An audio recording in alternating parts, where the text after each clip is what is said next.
At my parents' opulent 40th anniversary gala, the clinking of crystal glasses silenced the ballroom. My older brother Julian, the supposed real estate mogul of our family, raised his champagne flute and looked directly at me. He smiled a wicked, knowing smile.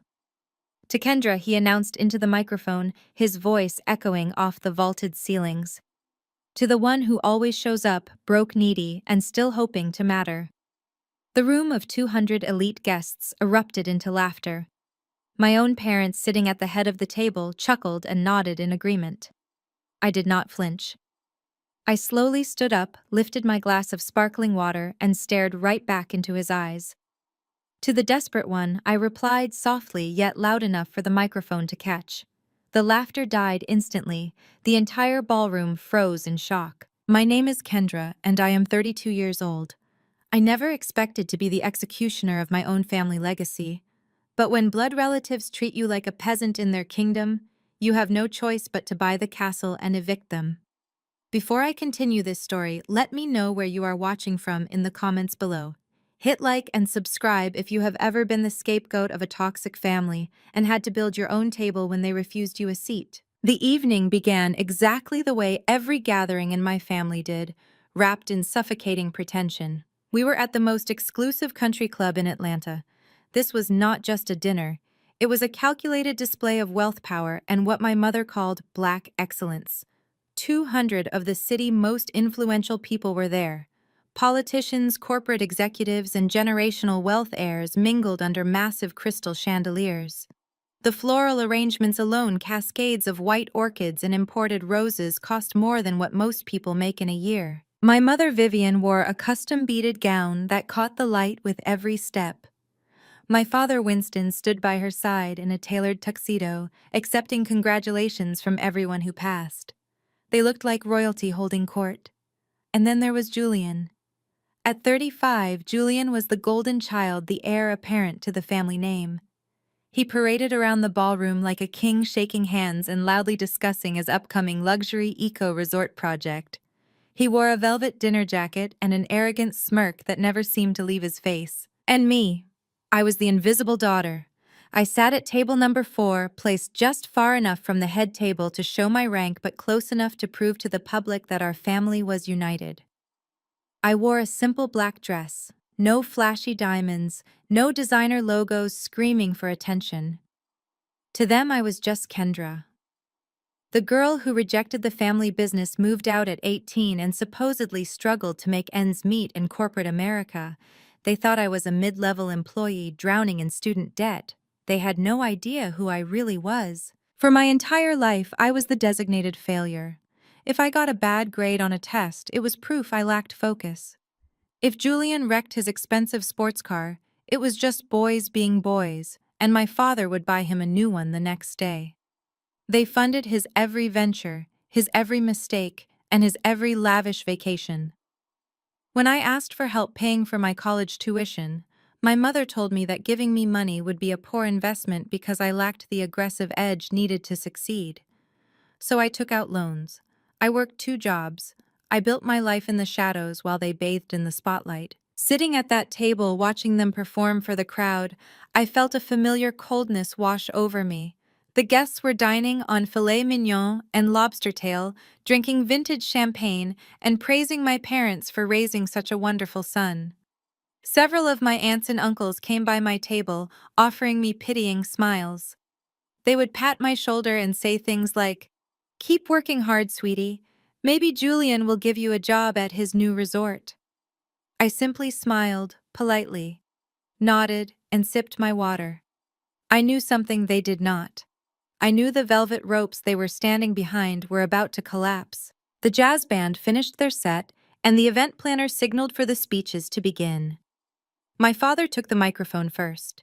He gave a sweeping, grandiose speech about his marriage, his struggles, and how he had built an empire from the ground up to pass down to his brilliant son. He spoke of Julian with tears in his eyes, calling him the future of Atlanta real estate. Not once did he mention my name. I was entirely erased from his history. Then it was Julian's turn. Julian grabbed the microphone and stepped into the center of the dance floor. The spotlight hit him. He was in his element, soaking up the adoration of the 200 wealthy guests. He started with charming anecdotes about our parents, drawing easy laughs and warm applause from the room. His wife Sasha sat near the front, clapping the loudest, her massive diamond ring catching the stage lights. Everything was going perfectly according to their script. But Julian could never resist an opportunity to elevate himself by stepping on my neck. It was his favorite sport. He turned his body toward my table. The spotlight shifted, casting a harsh glare on my face. Julian smiled, a slow, predatory grin that I knew all too well. He raised his glass of champagne. And now he announced, his voice oozing with false affection. "I want to make a special toast to my little sister Kendra." The crowd murmured, turning their heads to look at me. My mother stiffened slightly, perhaps worried Julian would go too far, but my father just chuckled. Julian continued, pacing slightly like a courtroom lawyer. "You have always marched to the beat of your own drum. We admire your stubbornness, even when it leads you nowhere." He paused for dramatic effect. The room was deathly quiet now. "Let us raise a glass to the one who always shows up broke, needy, and still hoping to matter. Bless her heart for trying, right, folks?" A harsh, cruel laugh erupted from my father. My mother covered her mouth, her shoulders shaking with silent amusement. That was all it took. The rest of the room followed suit. 200 people, the supposed elite of Atlanta, were laughing at my expense. Women in diamond necklaces and men in tailored suits chuckled at the poor, pathetic daughter who could not measure up to her brother. The laughter rolled over me like a physical wave. For a split second, I remembered every time they had made me feel small. I remembered being 18, sitting in my cheap apartment eating plain pasta while watching their extravagant family vacations on social media. I remembered the loan officers, the sleepless nights, the relentless grind to prove I was worthy of taking up space in the world. But that insecure girl was long gone. The woman sitting at table number 4 was a titan. I placed my napkin neatly on the table. The laughter began to die down as people noticed I was moving. I stood up slowly, deliberately, making sure every single eye was fixed on me. I reached out and picked up my glass. It was not champagne, just water with a slice of lemon, but I held it like it was the most expensive drink in the room. I walked 2 steps away from my table, stepping directly into the edge of the spotlight that was meant for Julian. The ballroom grew quiet. They expected me to run out crying. They expected me to throw a tantrum, proving their narrative that I was unstable and jealous. Instead, I looked directly into Julian's eyes. His smug smile faltered for a fraction of a second, just enough for me to know he saw the shift in my demeanor. I raised my glass high. "To the desperate one," I said. My voice was not loud, but it cut through the silence like a scalpel. I did not use a microphone, but the acoustics of the ballroom carried my words to every corner. Because only a truly desperate man needs to mock someone else to hide his own collapsing world. Cheers. I took a slow sip of my water. The silence that followed was absolute. It was not just quiet, it was a heavy, suffocating vacuum. The kind of silence that happens right before a devastating storm makes landfall. The laughter had vanished completely. The smiles on my parents' faces had frozen into masks of confusion and rising panic. Julian lowered his glass, his knuckles turning white as he gripped the stem of his champagne flute. The air in the room grew instantly cold, and everyone watching knew that a line had just been crossed, one that could never be uncrossed. I set my glass down on the table with a soft clink that sounded like a gunshot in the silent room. I turned my back on Julian, ignoring the hundreds of wide eyes staring at me, and began walking calmly toward the grand double doors of the ballroom. I knew exactly what would happen next. They could not let this go. My mother would never allow a public embarrassment to stand unpunished. As I stepped out into the quiet luxury of the velvet-lined corridor, I heard the rapid, angry clicking of expensive heels following right behind me. The first layer of their fake empire had cracked, but the real war was about to begin in the shadows. I barely made it 10 steps down the plush carpet of the hallway before manicured fingers clamped down hard on my bicep. The grip was shockingly strong. I was abruptly spun around my mother Vivian glaring at me with a fury that threatened to crack her perfectly smooth foundation. Her eyes darted frantically up and down the corridor to ensure none of her wealthy friends had followed us. Once she confirmed we were alone, she pushed me toward an alcove heavily draped in velvet curtains. "What on earth is wrong with you?" she hissed, her voice trembling with a toxic mixture of rage and panic. "Are you completely out of your mind? You come to my anniversary gala, eat my food, and then try to humiliate your brother in front of the mayor." I calmly looked down at her hand. I did not pull away. I simply stared at her French manicured nails until she felt the sheer weight of my indifference and slowly let go. "You are embarrassing this family," my mother continued, smoothing the front of her beaded gown. "Do you have any idea who is sitting in that room tonight? We have city council members out there. We have the top real estate investors in the state of Georgia listening to every word Julian says. He is trying to secure funding for his eco-resort, and you decide to throw a tantrum because you are jealous of his success. You have always been jealous, Kendra. It is exactly why you will never amount to anything more than a glorified secretary. You have always tried to ruin his moments," Vivian spat, taking a step closer, her voice dropping to a harsh whisper. "When he graduated college, you just had to announce your little scholarship. When he bought his first house, you refused to show up to the housewarming. And now, on the most important night of my life, my 40th anniversary, you try to make him look like a fool. You stand in front of the elite of Atlanta and act like a street corner brat." I let out a slow, measured breath. I simply responded to a toast, Mother. If Julian did not want to be embarrassed, he should not have handed me a microphone disguised as an insult. He was making a joke, she snapped back instantly, defending him with blinding loyalty. He was trying to include you in the festivities. You are so sensitive, Kendra. You look at him and you see everything you failed to become. Her words about my supposed failures dragged my mind back to the brutal reality of my teenage years. I remembered the exact moment my parents informed me I was entirely on my own. I had just received my acceptance letter to a top-tier university. Instead of congratulations, my father sat me down and bluntly stated that my college fund had been liquidated. Julian needed the capital for a luxury car rental business, an endeavor that predictably crashed and burned before the year was out. When I cried and begged them to reconsider, my mother told me that investing in my education was a waste of resources because I lacked the aggressive edge required to build wealth. The financial abandonment was absolute. While my peers enjoyed the typical college experience, I took out high-interest student loans that felt like a permanent weight on my chest. I worked overnight shifts at a logistics warehouse, sleeping 3 hours a night before morning lectures. Julian, meanwhile, was gifted a brand new Porsche and handed the reins to a subsidiary of my father's firm. Every time Julian made a catastrophic mistake, my parents quietly covered his tracks with their own money.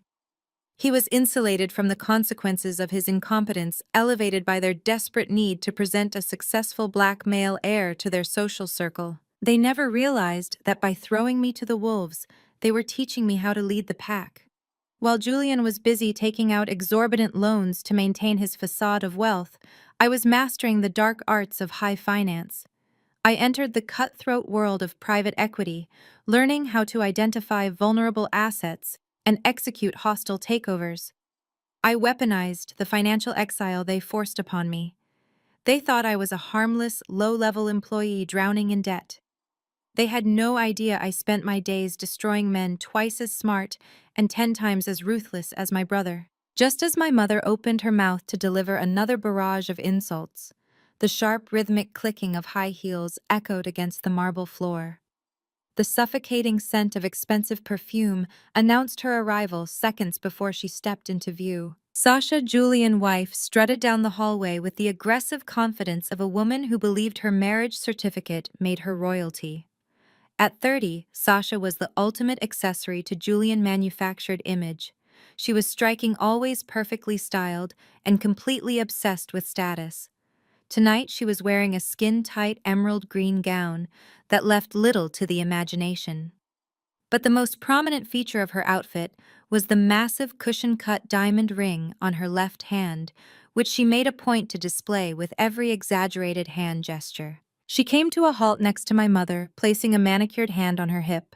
Sasha looked me up and down, her lips curling into a sneer of pure disgust. "Look at you," Sasha said, her voice dripping with condescension. "Julian tries to do something nice, tries to make you feel included for once in your miserable life, and you pull a stunt like that. You really are classless, Kendra. You have absolutely no idea how to behave in high society." I remained silent, watching the two women tag team their assault.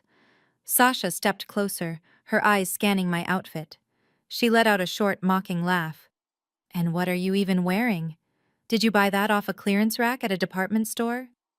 "We are at a country club, Kendra, not a funeral parlor. You could have at least tried to look the part, instead of showing up in that cheap, stiff little suit. It is honestly embarrassing to be seen with you." The irony was almost too sweet to bear.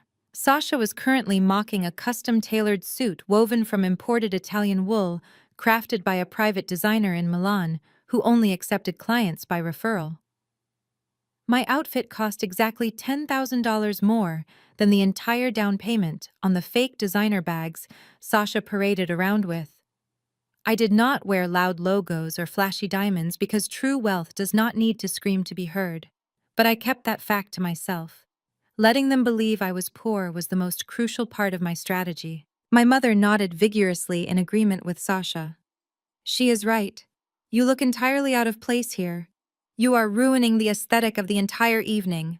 We spent months planning this gala to showcase Black excellence, and you look like you just got off a shift at a bank." Sasha crossed her arms, the diamond catching the dim light of the corridor. "You need to leave," she demanded, her tone shifting from mocking to authoritative. "Call yourself a ride and go back to whatever tiny apartment you live in. Julian is furious and he is about to speak with the investors again. If they see you wandering around looking like a bitter, broke sibling, it is going to reflect poorly on his brand. You are a liability to his business image. Do us all a favor and exit through the service doors so no one else sees you." I looked at Sasha, taking in her arrogant posture and the absolute certainty in her eyes. She truly believed she was untouchable. She believed the luxury cars, the massive house, and the diamonds were hers by right, completely oblivious to the rotting foundation they were built upon. She had married Julian for the money, and she guarded her position in the family like a vicious guard dog barking at anyone she deemed beneath her. I let a small, razor-thin smile cross my face. "I am not going anywhere, Sasha," I replied, my voice completely devoid of emotion. "In fact, I am just getting started. If you want me out of this club, you are going to have to physically drag me out, and I highly doubt you want to risk wrinkling that rented dress." Sasha gasped, her eyes widening in outrage. Her face flushed a deep shade of crimson. "Rented? How dare you? This gown is custom." Before she could launch into a screaming fit, the heavy oak doors at the end of the corridor pushed open. My father Winston stepped out into the hallway. His face was grim, his jaw set in a tight, uncompromising line.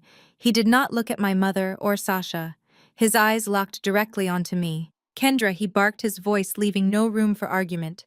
"Julian, Sasha, and your mother, all of you, get into the VIP boardroom right now.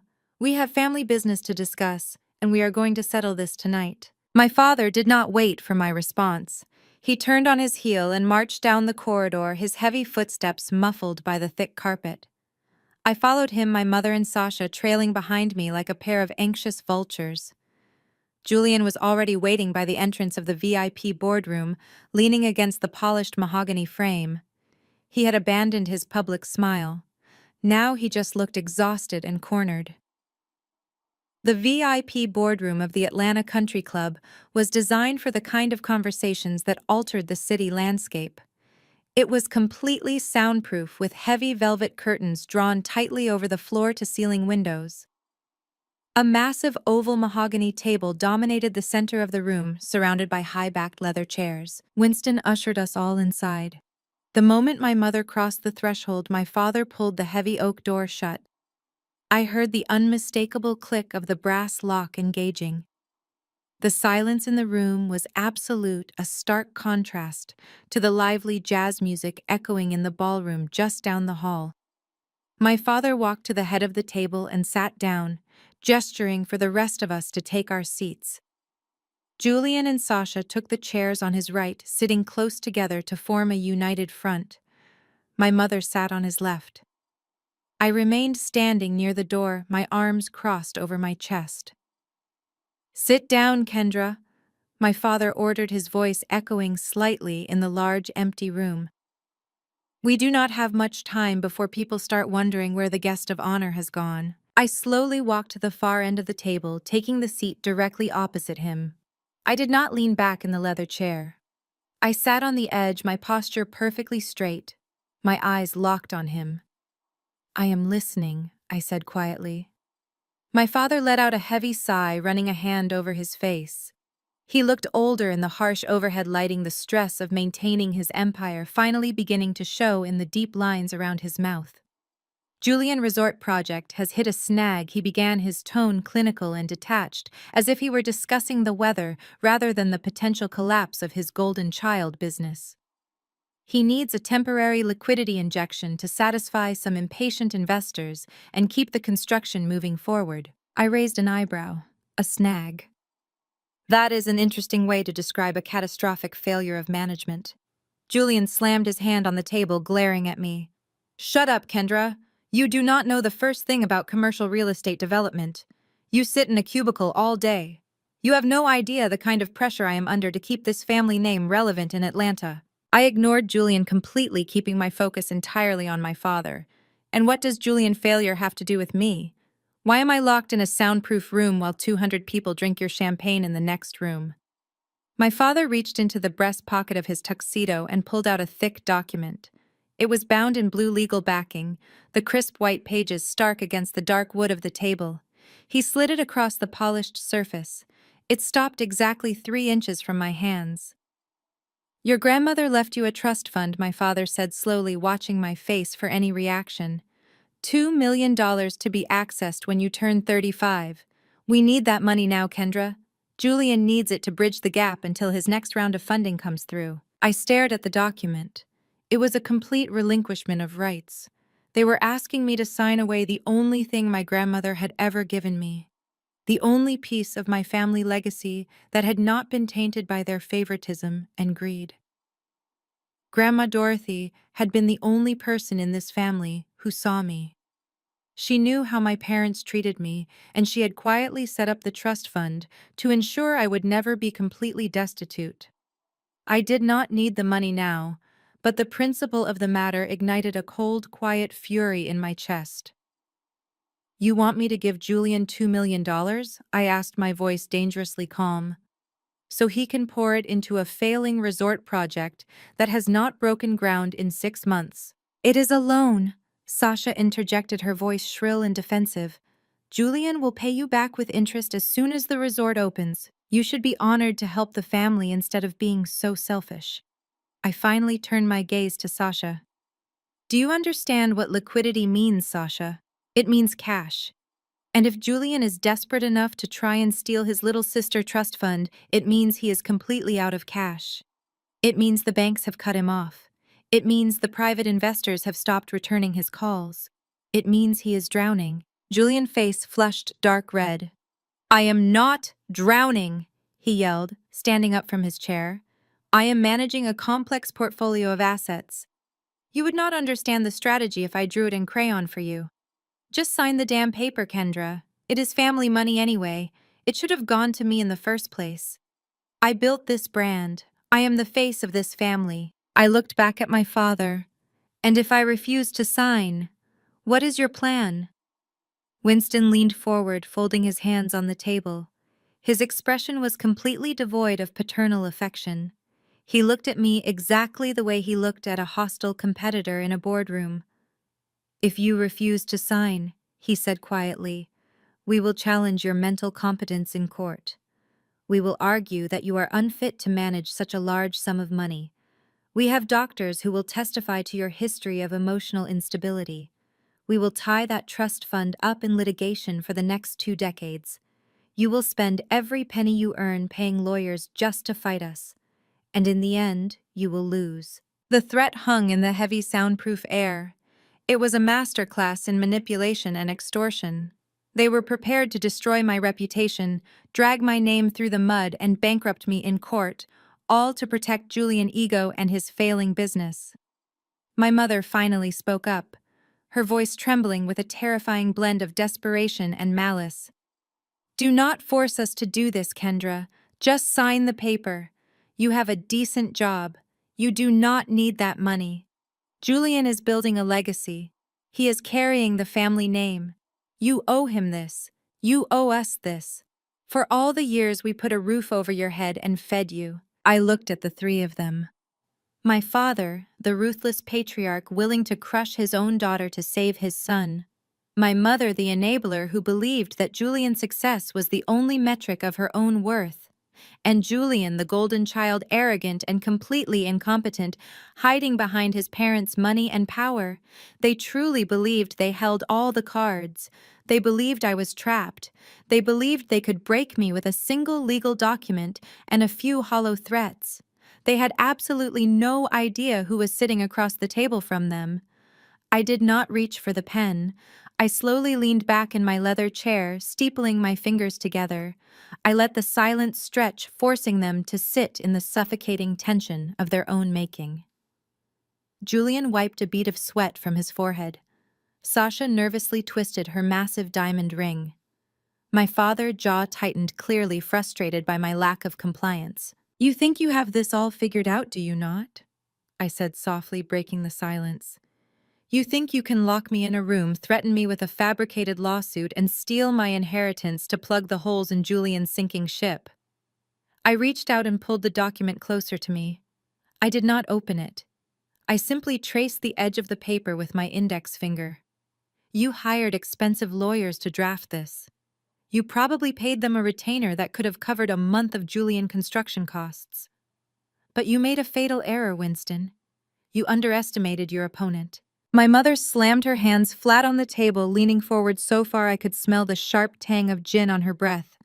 "I am done playing games with you, Kendra," Vivian snarled, dropping her polished society matriarch facade entirely. "You think you can sit there and talk down to us?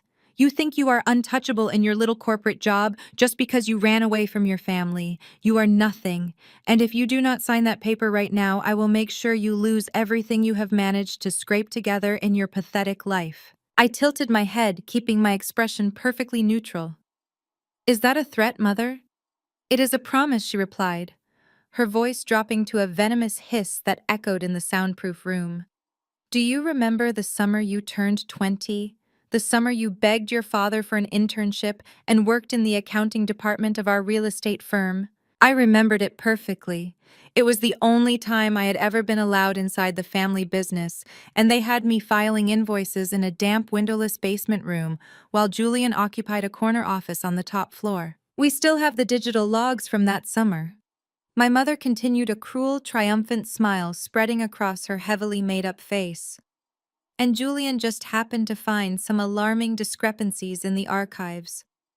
It turns out someone embezzled nearly $50,000 from the corporate accounts that year. Someone whose employee login credentials match yours perfectly. My father looked away, suddenly finding the wood grain of the mahogany table utterly fascinating. Julian smirked, crossing his arms over his velvet dinner jacket. It was a complete and utter fabrication. They had cooked their own books, created fake ledgers, and framed me for a crime that never happened.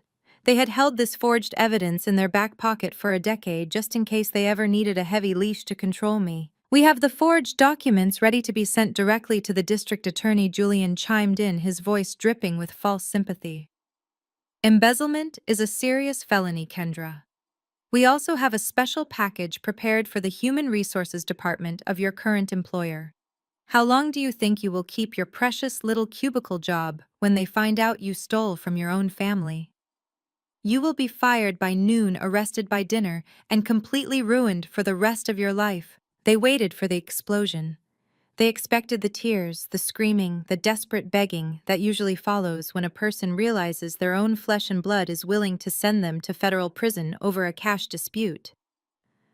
Sasha was literally leaning forward in her leather chair, practically vibrating with excitement, eager to watch my absolute destruction.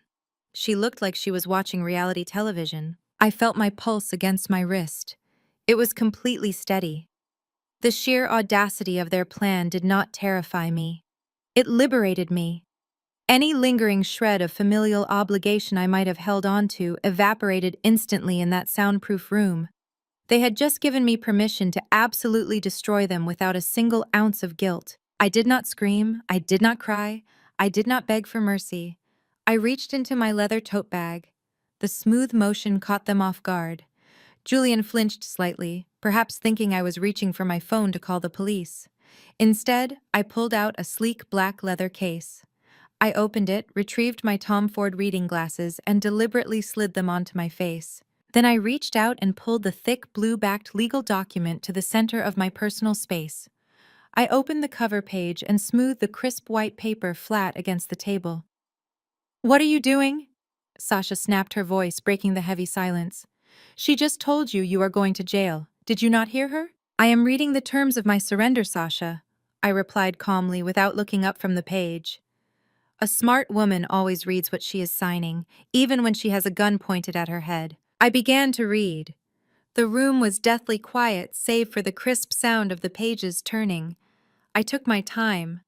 I read every single clause, every subsection, every hidden contingency. For 10 solid minutes, the only sound in the room was the rustling of paper and the increasingly heavy breathing of my brother. As a senior mergers and acquisitions specialist who routinely dissected billion-dollar corporate contracts for breakfast, this document was absolute child play.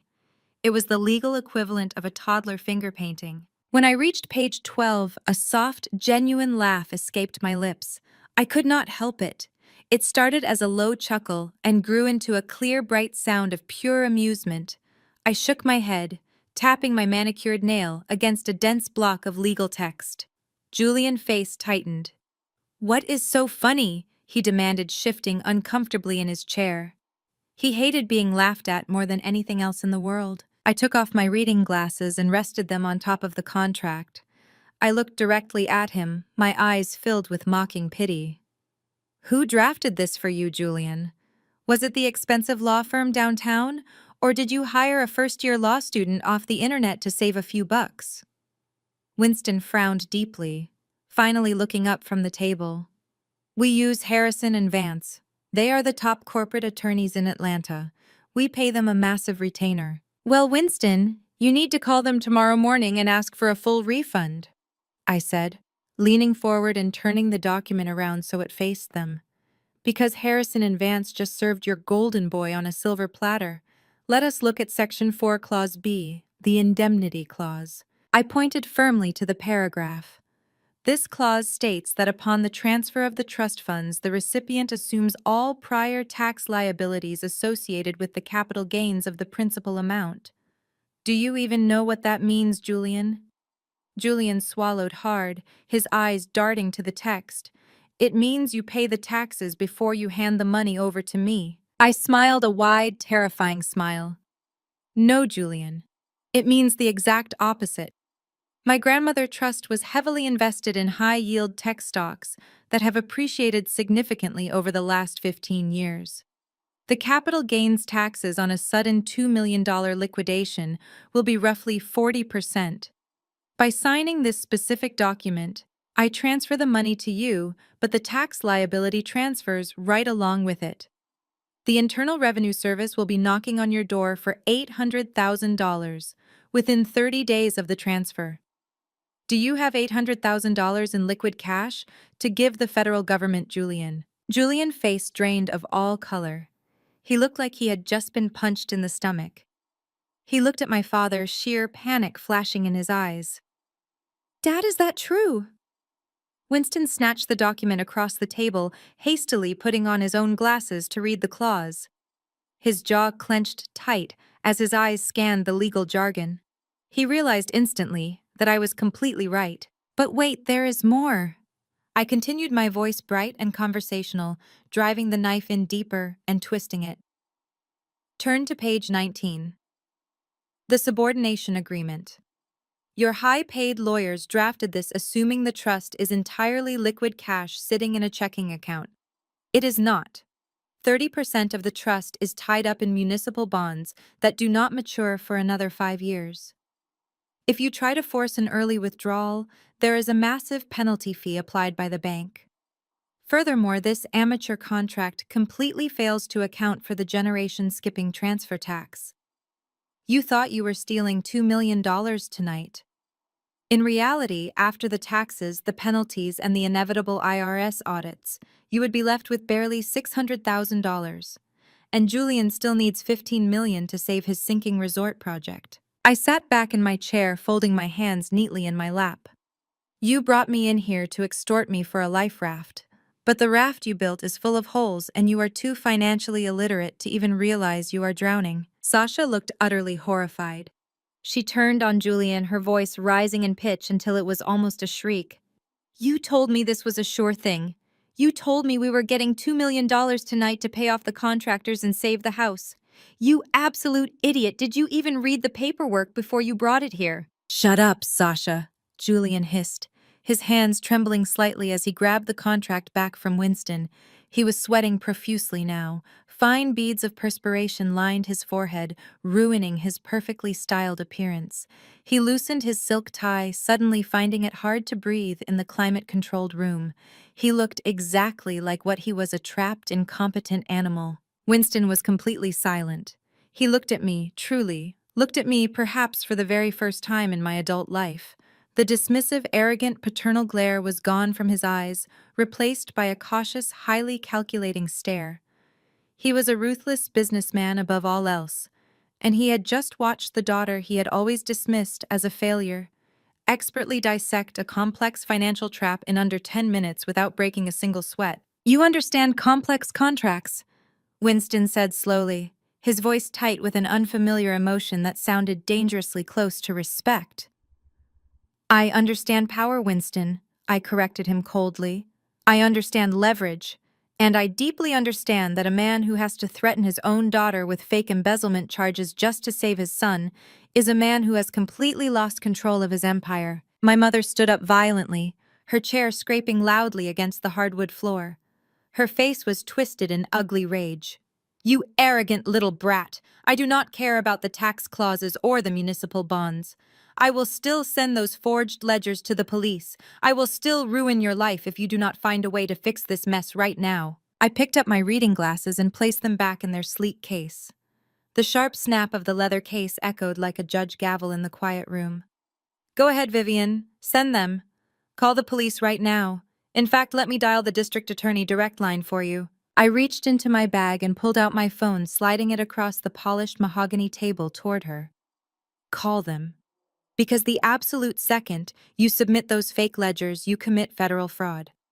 And when the FBI inevitably investigates, they will not just look at my fictional internship.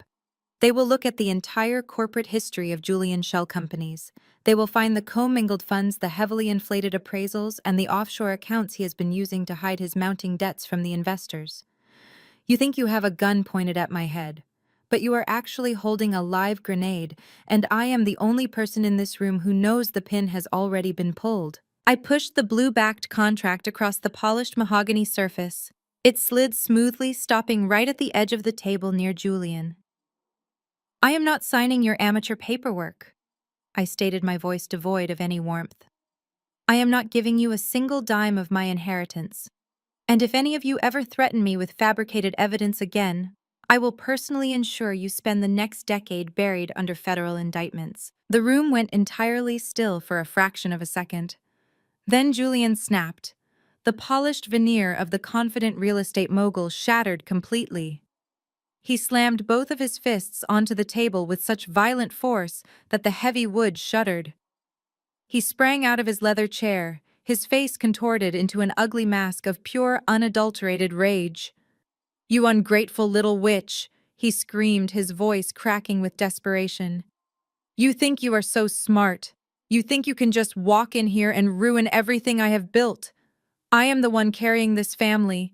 I am the one making sure we still have a seat at the table in Atlanta. You owe me this money. Julian was panting heavily. The veins in his neck bulged against his collar. Sasha shrank back in her chair, visibly startled by the sudden violent outburst from the man she usually saw as smooth and collected. Even my mother, who had been ready to send me to prison moments ago, looked slightly alarmed by the sheer feral intensity of her favorite child. I did not flinch. I did not move back. I just sat there and watched him unravel. It was pathetic. This was the man my parents had chosen over me. This grown man throwing a temper tantrum in a luxury country club because his little sister refused to surrender her money to cover up his gross incompetence. "Sit down, Julian," I commanded, injecting every ounce of authority I possessed into those 3 words. I sounded like a judge addressing an unruly defendant. "You are embarrassing yourself. And more importantly, you are lying to the people trying to save you." Julian remained standing, breathing hard, but he did not speak. His eyes darted nervously. I leaned forward, resting my forearms on the table. "Let us cut the nonsense, Julian. Let us talk about why you are actually sweating through your silk shirt tonight. Let us talk about the magnificent eco-resort in the Blue Ridge Mountains. The one you have been bragging about to the mayor and the city council all evening." I held his gaze, locking him into the reality he had been desperately trying to avoid.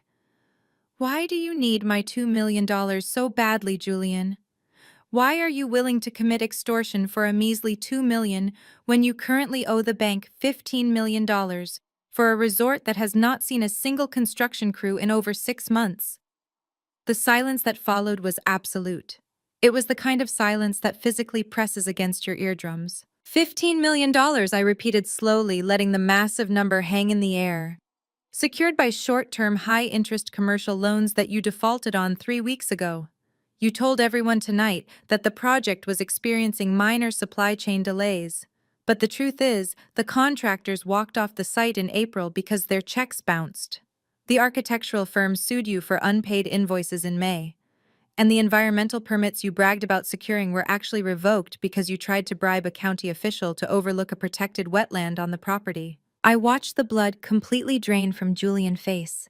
He looked like he was going to vomit right there on the mahogany table. Sasha let out a short, high-pitched gasp, her hands flying to her mouth. She looked at her husband, waiting for him to laugh, waiting for him to tell me I was crazy. But Julian just stood there, swaying slightly, his mouth opening and closing without any sound coming out. "You thought you could keep juggling the debt?" I continued, my voice steady and relentless. "You thought you could take money from one project to pay the interest on another. But the market shifted, the interest rates climbed, and your lenders finally realized you were running a sophisticated Ponzi scheme disguised as a real estate development firm. You are totally and completely illiquid. You have no cash. You have maxed out your lines of credit. You even drained the employee payroll accounts last Tuesday just to pay for the caterers for this anniversary gala, so Mom and Dad would not suspect anything was wrong." Julian collapsed back into his chair. He looked physically ill. "That is a lie," he whispered weakly, staring blindly at the table. "She is lying. She is just trying to make me look bad. She does not know anything about my business. She is just a corporate drone." Winston slowly stood up. He had been quiet for too long. He looked at me, then looked at Julian. The older man's posture was rigid, his face an unreadable mask of hardened business acumen mixed with sudden rising terror. "What is she talking about, Julian?" my father demanded, his voice dangerously low. "Look at me. What is she talking about? You told me the Blue Ridge project was fully funded. You showed me the quarterly projections last week. You said the company was bringing in record profits." "They are," Julian stammered, his eyes darting frantically around the room like a trapped rat. "We are. The company is highly profitable. Kendra is just making up numbers. She probably hacked into a dummy file or something. Do not listen to her dad. You know how she is. She just wants to destroy my reputation." "You showed him forged projections," I interjected smoothly, "just like the forged embezzlement ledgers you tried to use against me. You are very good at faking documents, Julian. I will give you credit for that. But faking a spreadsheet does not put concrete in the ground. And it certainly does not stop the bank from calling your loans." Winston ignored me. He walked around the edge of the table and grabbed Julian by the shoulder, hauling him around so they were face to face. I am asking you a direct question as the primary seed investor in your firm, Winston growled, his grip tightening on Julian's jacket. Do you owe the bank $15 million? Have the contractors walked off the site? Answer me right now, or I swear to God, I will call my forensic accountants tonight and have them rip your entire company apart by morning. Julian's lips trembled. He looked at his father, the man who had given him everything, the man whose approval he had spent his entire life chasing and exploiting. He tried to maintain the lie. He opened his mouth to deny it again, but the sheer weight of my father's stare, combined with the absolute certainty in my voice, broke him. It is just a temporary cash flow issue. Julian whimpered, his voice breaking. The market was volatile. The suppliers raised their prices. It was not my fault. I just needed a little more time. If Kendra would just give me the trust fund, I could pay the past due interest and get the crews back on site. I can fix this, Dad. I promise I can fix this. Winston let go of Julian's shoulder as if he had just been burned. He stumbled back a half step, his eyes wide with horror. You lied to me, Winston said, his voice barely a whisper. You sat in my office, you drank my scotch, and you looked me in the eye and lied to my face while you burned my money to the ground. It is not your money, Vivian cried out, suddenly standing up and rushing to Julian's defense. Winston, stop interrogating him. He is your son. Business is hard. Things happen. We can mortgage the summer house. We can sell some stock. We can fix this together as a family. We just need to stay calm and figure out a strategy. Winston slowly turned his head to look at his wife. His expression was a terrifying mix of betrayal and disgust. Fix it. Vivian, did you not hear what Kendra just said? He does not just owe a few $100,000. He is in the hole for $15 million. And he committed fraud to get there. If he falls, he takes everything down with him. Our name, our reputation, our entire legacy in this city, it is all gone. Sasha was hyperventilating now. Her perfectly manicured hands were shaking violently as she clutched her expensive designer handbag. $15 million, she repeated, her voice cracking. Julian, what did you do? Where did all the money go? We just bought a new yacht last month. You told me we were richer than ever. Julian buried his face in his hands, unable to look at any of them.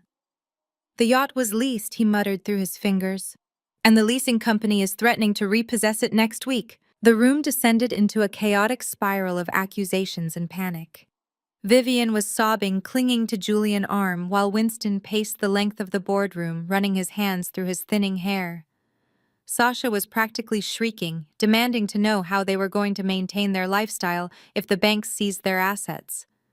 They had completely forgotten I was even sitting there. They were too busy watching their glittering empire turn to ash right before their eyes. I watched them turn on each other like starving wolves. This was the family that had laughed at me just an hour ago. This was the family that had called me a failure, a disappointment, a desperate woman clinging to their coattails. Now they were tearing each other apart over the very lies they had used to build their superiority complex. I felt absolutely nothing for them. No pity, no sadness, just a profound sense of validation. The first domino had finally fallen, and the rest were lined up perfectly, just waiting for the final push. What do we do?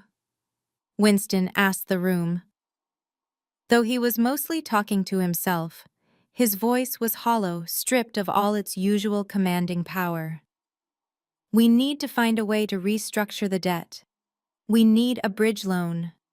We need to contact the primary lender immediately and negotiate terms before they file the public default notices. I sat quietly, tracing the edge of the mahogany table with my finger. I knew exactly what they were going to do next because I had orchestrated this entire scenario down to the minute. They were about to make a desperate plea for mercy. They were about to beg the bank for more time. And they were about to discover that the bank they owed their lives to was not a faceless institution in New York. It was me. Despite my revelation, Julian could not let his fragile ego die an honest death. He scrambled to his feet, adjusting his silk tie with shaking hands. It is a slight over-exaggeration, he stammered, looking frantically between my father and mother. Dad, listen to me. I have a meeting with the loan officers on Monday. I just need to show them some additional collateral. If Kendra will not help her own blood, I have other private investors lined up. We are not going under. She is just twisting the facts to make herself look like the smartest person in the room. I realized then that words were never going to be enough for these people. They had spent their entire lives treating truth as a flexible commodity, bending reality to fit their arrogant narratives and massive egos. To break the delusion, I needed to show them the hard, undeniable data. I did not argue with him. I simply picked up my phone from the mahogany table and tapped the screen twice. The VIP boardroom was equipped with a state-of-the-art 80-inch smart television mounted on the far wall, designed specifically for high-stakes corporate presentations. I had quietly synced my phone to the room network the moment we walked through the door. The massive screen hummed to life, casting a harsh, bright glow over their panicked faces. Julian spun around to face the screen. His jaw dropped. "Look closely, Julian," I said, my voice echoing in the quiet, soundproof room. "Because these are the facts you continually refuse to face." On the giant screen, a highly confidential legal document appeared in crystal clear high definition.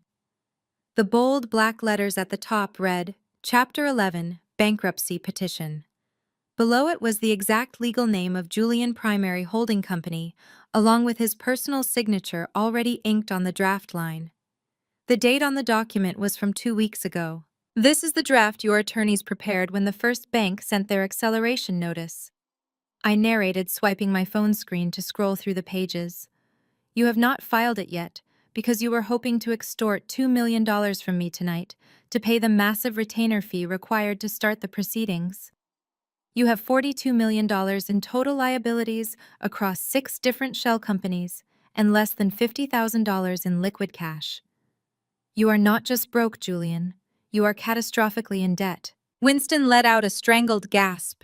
He stumbled toward the television screen, his eyes wide, reading the itemized list of creditors. I swiped my phone again, and a new document flashed into view. It was a formal notice of default from the primary commercial lender. The numbers were highlighted in stark red ink. $15,420,000. Past due. "And here is the reality of your beautiful eco-resort," I continued, relentlessly swiping to bring up a sprawling collage of legal summons. Lawsuits from the structural engineering firm, the concrete suppliers, and the electrical union. They are not just suing your development company. They are suing you personally because you recklessly signed personal guarantees on every single one of these vendor contracts. They are going to take your cars, your bank accounts, and every single piece of property you have your name attached to. Winston clutched his chest, his face turning a terrifying shade of gray. He collapsed heavily into the nearest leather chair, struggling to draw breath. He had built his reputation over 40 years of careful, calculated business moves. He had survived recessions, market crashes, and fierce competitors by being incredibly smart and deeply conservative with his capital. And now he was sitting helplessly watching his golden child vaporize his entire legacy in high definition on an 80-inch screen. "You fool!" Winston wheezed, pointing a violently trembling finger at Julian. "You arrogant, stupid fool! You signed personal guarantees. I taught you better than that. I taught you how to insulate the assets. I showed you how to protect the core portfolio. I thought the project was a sure thing." Julian cried out, his voice cracking with sheer panic. "I needed the cash fast, and the bank demanded the guarantees before they would release the funds. I was going to refinance once the resort opened and buy out the initial terms. It was a calculated risk, Dad. You take calculated risks all the time." "A calculated risk." Winston roared, suddenly finding his voice again. His chest heaved as he slammed his open hand against the armrest of his leather chair. "It is financial suicide. You have exposed our entire family to these creditors. If they pierce the corporate veil, they will come after my assets too, because my stupid name is listed as a silent partner on your original charter. You have destroyed us. You have absolutely destroyed everything I worked my entire life to build." Vivian stood completely frozen, staring at the screen as if it were a physical monster crawling out of the wall. The brutal reality of the situation was finally penetrating her thick, impenetrable shield of denial. She realized that the Chapter 11 bankruptcy meant the absolute end of her reign in Atlanta high society. It meant the country club memberships would be revoked by the end of the month. It meant the charity galas would stop sending her VIP invitations. It meant the other wealthy wives who currently admired her would soon be laughing mercilessly behind her back. She turned her head slowly, looking at Julian as if he were a complete stranger. Her favorite son, the boy she had worshipped and protected from every consequence since he was a child, had just signed away her luxurious life. "How could you do this to me?" Vivian screamed, her voice shattering the tension like a thrown brick through a glass window. The sudden shift in her demeanor was utterly terrifying. The fierce, protective mother vanished instantly, replaced by a vicious, cornered socialite fighting for her survival. "I gave you everything. We bought you the best private education. We bought your first company. We covered up every single mistake you ever made. And this is how you repay me. By bankrupting my husband and making me the ultimate laughingstock of this city." "Mom, please listen to me," Julian begged, taking a desperate step toward her with his hands raised. "I can fix this. We just need to pool our remaining resources. We can sell the beach house in Hilton Head. We can liquidate some of the blue-chip stocks." "Do not touch me!" Vivian shrieked, recoiling from him as if he were highly contagious. "Sell the beach house! Are you out of your mind? That house has been in my family for 3 generations. I will not let you pawn off my inheritance just because you are too wildly incompetent to manage a simple construction project." I watched the united front against me completely disintegrate in real time. They were no longer the proud, powerful family looking down on the disappointing daughter. They were a pack of rabid animals locked inside a cage, violently tearing each other apart to save their own skin. My father was clutching his chest, muttering curses at his son, while trying to calculate his own financial exposure.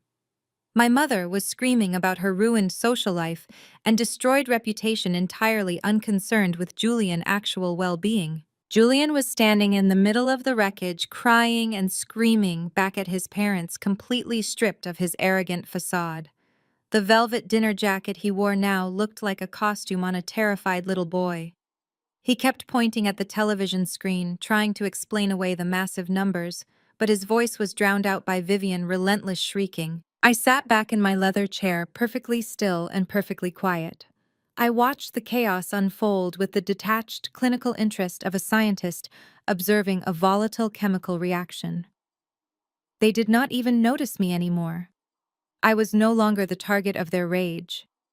I was just the catalyst that had exposed the deep rotting decay lying beneath their polished exterior. This was the absolute truth of my family. There was no loyalty here. There was no unconditional love or support. There was only mutual exploitation, masquerading as a familial bond. The moment the money disappeared, the moment the status was threatened, they turned on each other with a viciousness that was truly breathtaking to witness. The bonds of blood meant absolutely nothing when compared to the threat of losing their luxury cars and exclusive memberships. I looked at the television screen where the $15 million default notice still glowed brightly, casting a red shadow across the room. I felt a deep sense of satisfaction settling in my chest. For 32 years, I had been the scapegoat. I had been the one blamed for every minor inconvenience, the one expected to shrink myself so Julian could look taller. Today, the illusion was permanently shattered. The screaming matched, escalated. Vivian was now threatening to call her own lawyers to see if she could legally separate her assets from Winston before the creditors arrived. Winston was yelling at her to shut up, telling her she was being hysterical and useless.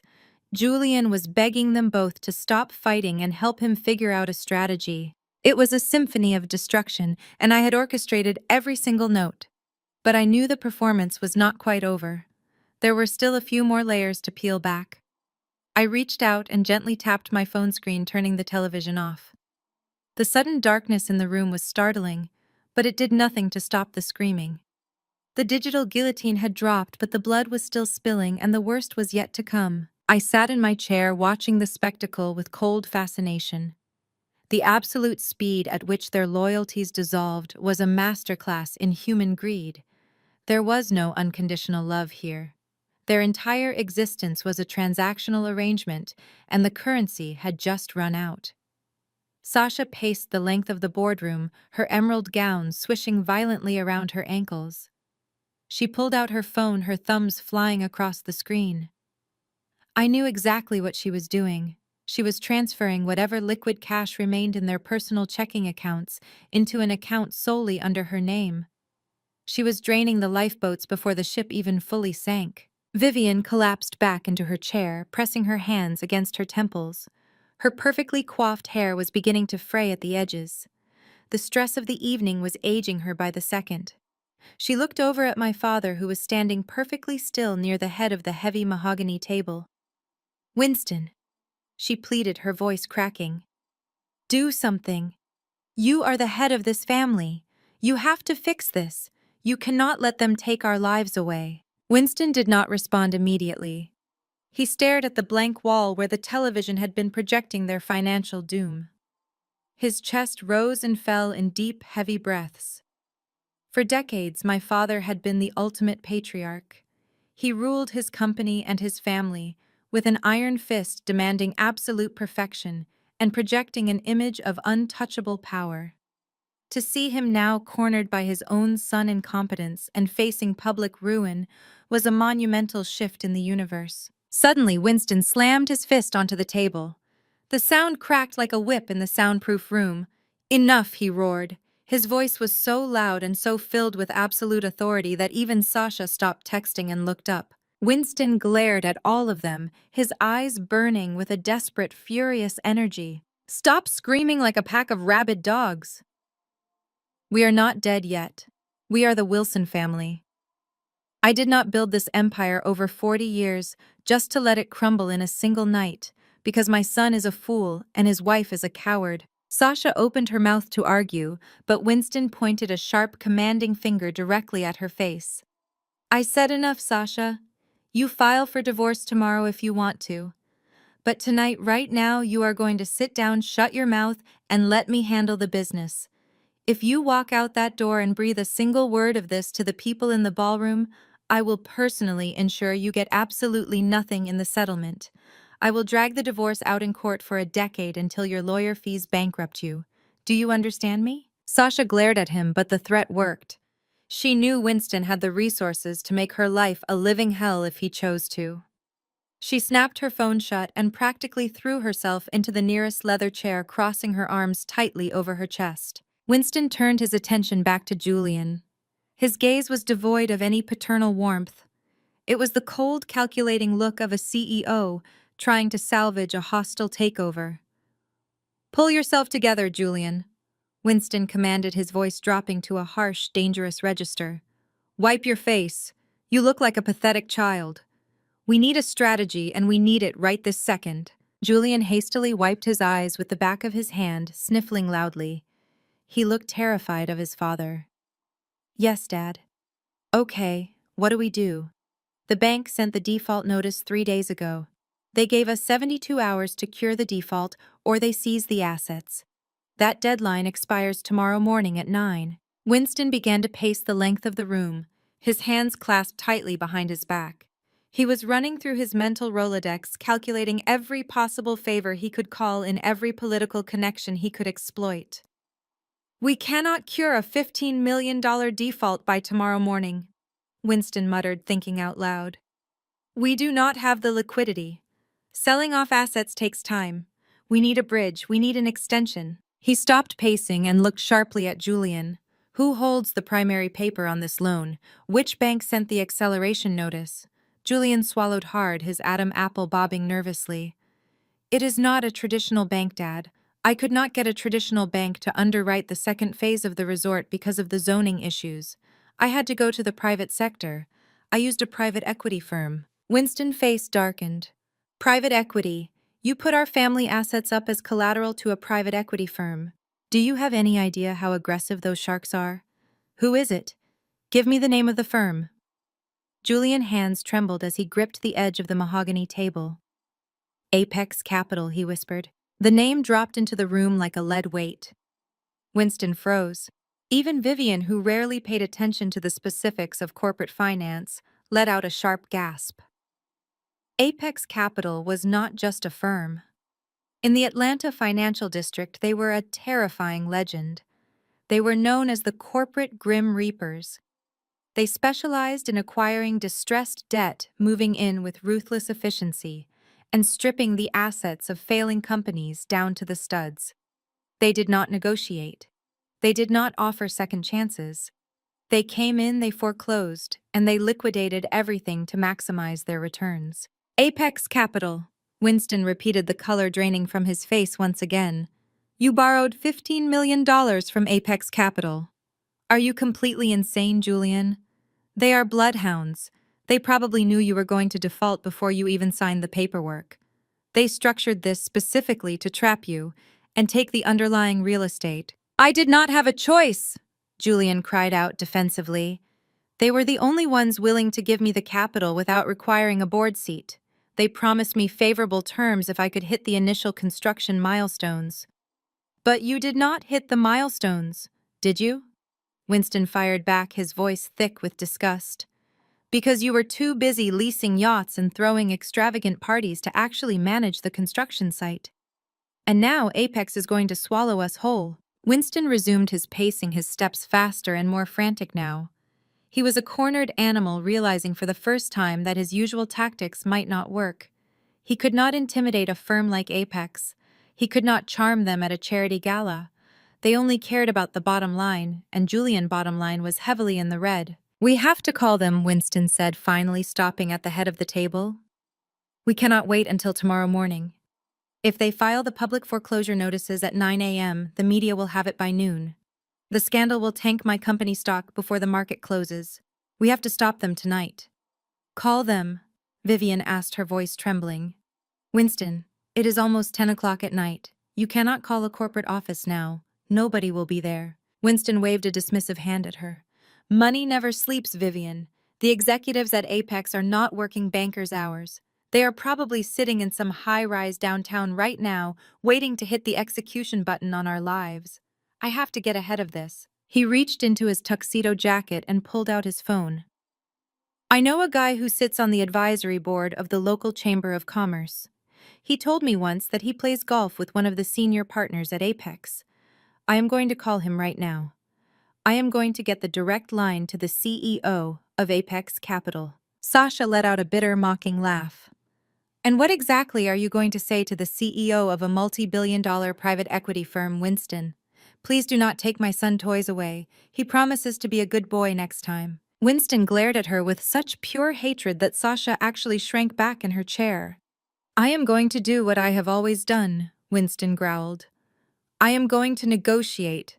I am going to offer my own core commercial properties as secondary collateral to secure a 90-day extension. I will pledge my own holding company to guarantee Julian debt. Dad, no! Julian gasped, genuinely shocked by the offer. If you pledge your holding company, you are putting everything on the line. Your entire life work. If I cannot get the resort funded in 90 days, they will take your company too. Winston looked at his son with a mixture of profound disappointment and lingering duty. You think I want to do this, Julian? You think I want to risk the empire I built from scratch to cover your massive failures? I have no choice. If our name is dragged through the bankruptcy courts, my company loses its credit rating anyway. We are tethered together. You made sure of that when you forged those projections and lied to me. I am doing this to save my own legacy, not your ego. Winston unlocked his phone, his thumb hovering over the keypad. He looked around the room, taking in the ruined, terrified faces of his family. Listen to me, all of you, he commanded. I am going to get the CEO of Apex on the phone. When I make this call, I demand absolute total silence. Do not breathe heavily. Do not shift in your chairs. If this CEO thinks for 1 second that we are panicked or desperate, they will smell blood in the water and they will gut us. We project strength. We project stability. He began to dial the numbers of his contact. I sat completely motionless at the far end of the mahogany table, my hands neatly folded in my lap. I watched my father prepare to grovel. I watched the great Winston Wilson, A man who had spent my entire life making me feel small, prepare to beg a stranger for his financial life. He was about to offer his entire empire as collateral to a private equity firm, completely unaware that the founder, CEO, and majority shareholder of that very firm was sitting exactly 10 feet away from him, wearing a custom $10,000 suit he had just allowed his daughter-in-law to mock. The phone began to ring on speaker. The sound echoed in the soundproof VIP boardroom, a rhythmic mechanical pulse that counted down the final seconds of their fabricated reality. I kept my face perfectly neutral, but inside my heart was beating with a steady, triumphant rhythm. The trap was set. The bait had been taken. And the jaws were about to snap shut. The speakerphone on Winston's device emitted a sharp electronic tone, echoing loudly off the mahogany walls. 1 ring, 2 rings. Winston stood straight, adjusting his tie, pulling his shoulders back to project the image of a titan ready to negotiate. He cleared his throat, preparing the perfect opening line, a carefully crafted blend of respect and unyielding authority. Sasha stopped her frantic texting to watch him, her emerald green dress rustling softly. Julian leaned forward, his elbows resting on the table, his entire future hanging on whoever picked up the other end of that line. Vivian held her breath, clasping her hands tightly together in a silent, desperate prayer. 3 rings. Just as the 4th ring began on his device, a bright, piercing chime interrupted the heavy silence. It was my phone. The sleek device sitting face up on the polished mahogany table directly in front of me lit up, vibrating aggressively against the hard wood. Everyone flinched. Winston shot me a look of pure, lethal annoyance. "Turn that off, Kendra," he hissed, his voice an angry whisper. "I told you I needed absolute silence. Turn it off right now before they pick up." I did not rush to silence it. I simply tilted my head, looking down at the glowing screen. The caller ID flashed brightly in the dim room. It displayed the exact name of the man Winston was currently calling. Martin Vance had given my father the direct executive bypass line, the one reserved strictly for high-level corporate emergencies. My father's speakerphone rang for a 5th time. My cell phone vibrated in perfect synchronization with the sound. Ring, vibrate, ring, vibrate. The coincidence was too glaring to ignore. Julian noticed it first. His bloodshot eyes darted from the speakerphone in Winston's hand to the glowing screen on the table in front of me. His brow furrowed in deep confusion. "Why is your phone ringing at the exact same time?" Julian asked, his voice shaking slightly, as a new, completely foreign kind of terror began to take root in his mind. I reached out and picked up my phone. I looked directly into my father's eyes. He was glaring at me, still waiting for the apex executive to answer his call. "Because Winston is calling me," I said softly.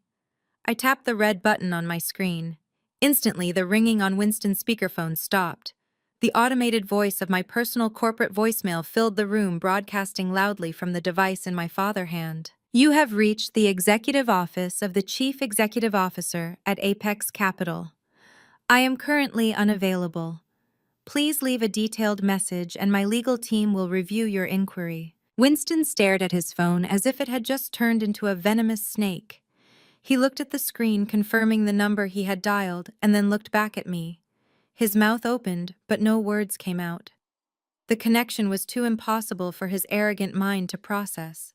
He had spent his entire life categorizing me as a failure. The idea that I could be on the other end of that phone line broke his fundamental understanding of reality. "That is a mistake," Vivian stammered, breaking the suffocating silence. She let out a nervous, hollow laugh. "The network must be crossing the wires. Hang up and dial again, Winston. She is playing some kind of sick joke with her phone settings." I did not say a word. I set my phone down. I opened my designer tote bag, the one Sasha had mocked earlier in the evening, and pulled out a slim matte black card holder. I snapped it open. I extracted a single heavy piece of metal. It was a custom laser-engraved business card forged from solid black titanium. It felt cold and weighty in my hand, a physical manifestation of the power I had quietly accumulated over the last decade. I placed the metal card on the polished mahogany table. I placed my index finger on top of it and pushed. It slid smoothly across the long table, the metal whispering against the wood. It traveled the entire length of the surface, coming to a perfect stop right in front of Winston. "Read it," I commanded. My voice was no longer the quiet, respectful tone of a daughter. It was the razor-sharp, uncompromising voice of a Wall Street titan. "Read it out loud, Winston." My father's hands were visibly shaking as he reached down and picked up the heavy black titanium card. He held it up to the light of the chandelier. The laser-etched silver lettering caught the light brightly. His eyes scanned the text. He swallowed hard. The silence in the VIP boardroom was so profound, I could hear the faint ticking of the vintage grandfather clock in the corner. "Read it," I said again, my tone dropping to a dangerous absolute zero. Winston's lips parted. When he spoke, his voice was a fragile, broken rasp, completely stripped of its usual booming authority. "Kendra Wilson, founder, Chief Executive Officer, Apex Capital." The words hung in the air, heavy and lethal. The shockwave hit the room with the force of a physical explosion. Vivian let out a sharp, gasping breath, raising a trembling hand to cover her mouth. Her eyes widened to the point of tearing as she stared at me, seeing me for the very first time. Julian slumped backward in his chair, his face completely devoid of color. He looked like he was going to pass out. Sasha dropped her phone onto the floor. The clatter of her device hitting the hardwood floor was the only sound in the room. She stared at me with pure, unadulterated horror. I leaned back in my chair, steepling my fingers together. I let them drown in the realization. I watched the arrogant illusions they had built their entire lives around crumble to dust in a matter of seconds. "You," Julian whispered, his voice cracking violently. "You are Apex. You are the one who bought my debt." I nodded slowly. "I am Apex. I built it from the ground up, while you were busy failing upward on our parents' dime. I started by acquiring small distressed assets. Then I moved into commercial foreclosures. I built a multi-billion-dollar private equity fund, right under your noses, operating anonymously through various holding companies, because I knew exactly how you would try to exploit my success if you ever found out." But how Vivian cried out, tears of panic finally spilling over her heavily powdered cheeks. "How could you do this? We are your family. How could you buy your own brother debt and threaten to destroy him?" "I did not threaten him, Vivian," I corrected her coldly. "Julian destroyed himself. He took out massive loans he could never repay. He committed extensive fraud. He lied to his investors. The traditional commercial banks were going to seize his assets and file federal criminal charges months ago.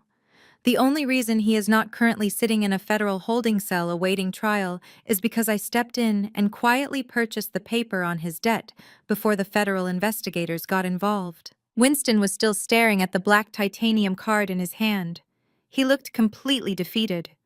The proud patriarch of the Wilson family, a man who had demanded total submission from everyone around him, was now holding the undeniable proof that he had been thoroughly outplayed by the daughter he had constantly thrown away. "You knew," Winston said, looking up at me. His eyes were hollow and defeated.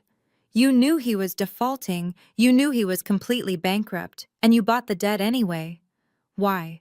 Why would you expose yourself to a $15 million loss?" "Because it is not a loss, Winston."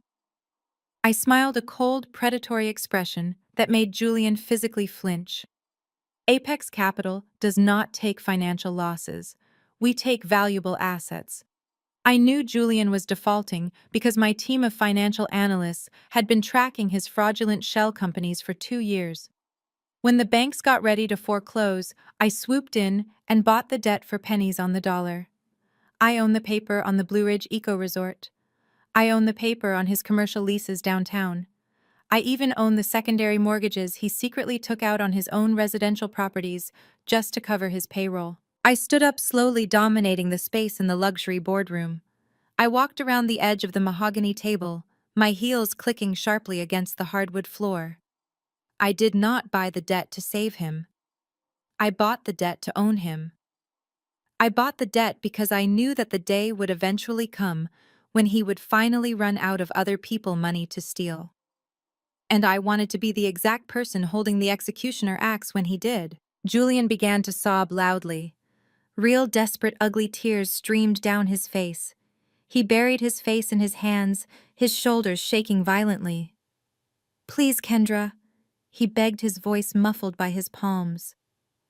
"Please do not do this to me. I will do anything you want.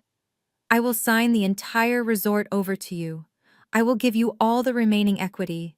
Just please do not foreclose on me. Do not take my house. Do not ruin my name in this city." "Your name is already completely ruined, Julian," I said, stopping right behind his leather chair.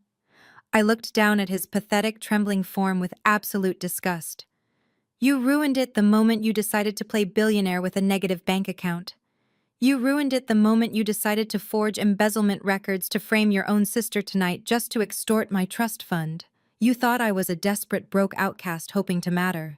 You thought you could lock me in this soundproof room and squeeze me for cash." I looked across the table at Sasha.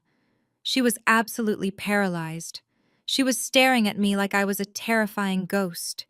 She realized that every single mocking comment she had made about my clothes, my career, and my lifestyle was a catastrophic mistake.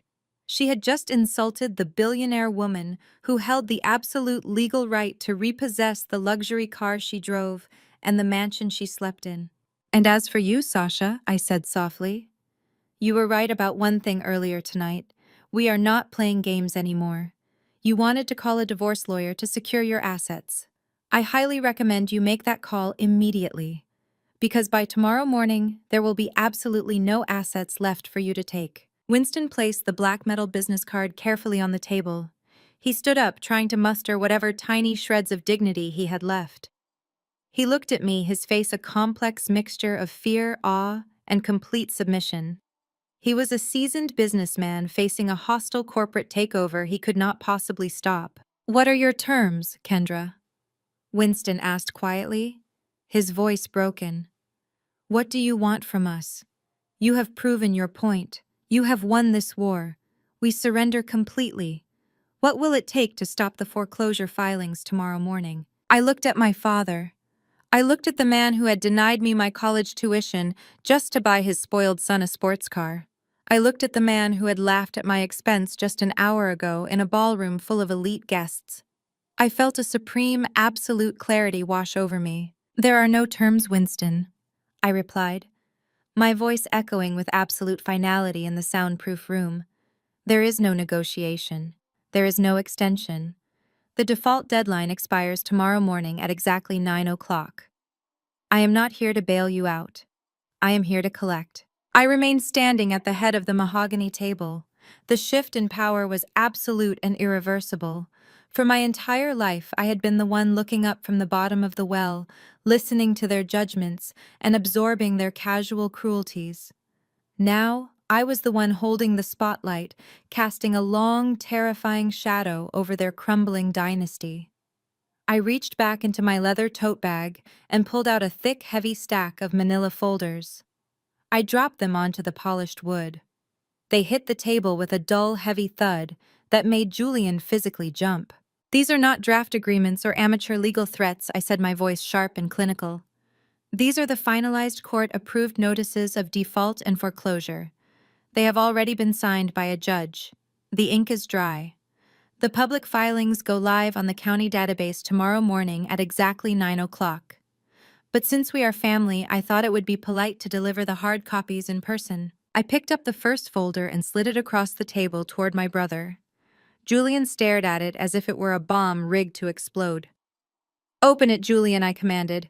"Look at the empire you thought you built." With trembling hands, he opened the folder. His eyes scanned the top page, his face draining of whatever tiny bit of color had managed to return. "The commercial real estate portfolio you love bragging about is completely gone," I explained, pacing slowly down the length of the boardroom. "You defaulted on the loans for the downtown high-rise complex 3 months ago. Apex Capital bought the paper. You defaulted on the strip malls in Midtown. Apex Capital bought that paper too. And the crown jewel, your precious Blue Ridge Eco Resort, the project you just tried to steal my trust fund to save, is now fully owned by my firm." Julian let out a pathetic whimpering sound. But the equity, he pleaded weakly. There has to be some equity left. I put $5 million of my own cash into the foundation work. You put $5 million of Winston cash into a swamp? I corrected him coldly. The environmental fines you incurred completely wiped out any remaining equity. You are upside down on every single property. When my liquidators move in next week, they will strip the steel from the ground and sell it for scrap just to cover the legal fees you generated. You are walking away with absolutely nothing. No company, no portfolio, and no future in Atlanta real estate. I picked up the second folder. It was significantly thicker than the first. I did not slide this one to Julian. I slid it directly to my father. Winston looked down at the label. He did not open it. He just stared straight ahead, his jaw clenched so tightly I thought his teeth might shatter. Vivian leaned over, her eyes wide with frantic curiosity. "What is it, Winston?" she asked, her voice shrill and trembling. "What else does she have?" "Why do you not tell her, Winston?" I said, leaning over the table and resting my hands on the smooth mahogany surface. "Tell your wife what you leveraged to secure the secondary funding for Julian failing business. Tell her what you quietly signed over to the bank 6 months ago when you realized your golden boy was drowning in debt." Winston closed his eyes. He looked like an old broken man. He could not bring himself to speak. "Fine," I said, straightening my posture. "I will tell her, Vivian. Your magnificent 10-bedroom estate in Buckhead, the house with the heated pool, the imported marble floors, and the manicured gardens where you host your exclusive charity luncheons, is heavily mortgaged." Winston took out a massive loan against the primary equity to cover Julian's shortfalls. When Julian defaulted, Winston defaulted. And naturally, Apex Capital swooped in and acquired the mortgage. Vivian let out a guttural, horrifying scream. It was not a polite society gasp. It was the raw, primal shriek of a woman who was having her entire identity surgically removed without anesthesia. "No," she shrieked, slamming her hands against the table. "No, Winston. Tell me she is lying. Tell me you did not mortgage my house. My grandfather built the west wing of that estate. You promised me it was protected." Winston slowly opened his eyes and looked at his wife. "I had to, Vivian," he whispered, his voice hollow. "Julian needed the cash to keep the creditors at bay. I thought we could refinance once the resort opened. I thought we had more time." "You gambled my home!" Vivian screamed, standing up and grabbing Winston by the lapels of his tuxedo. "You gambled the only thing I care about to save this useless, pathetic boy!" She shoved Winston backward and turned to me, her face contorted into a mask of pure desperation. "Kendra, please, you cannot take the house. It is the family home. You grew up in that house. Your childhood bedroom is still exactly the way you left it." I let out a harsh, bitter laugh. My childhood bedroom was a prison cell, painted a color I hated, in a house where I was treated like an unwanted guest. Do not try to invoke nostalgia, Vivian. It will not work. I hold the primary mortgage, and you are 90 days past due. The foreclosure notice is in that folder. You have exactly 30 days to pack up your designer clothes and vacate the premises. If you are not out by the 1st of next month, I will have the county sheriff physically remove you and your belongings from the property. Vivian collapsed into her chair, burying her face in her arms, sobbing hysterically. Her perfect world was completely annihilated. She was going to be homeless, stripped of her address, her status, and her pride. I turned my attention to the far side of the table. Sasha had pushed her chair back, trying to make herself as small as possible.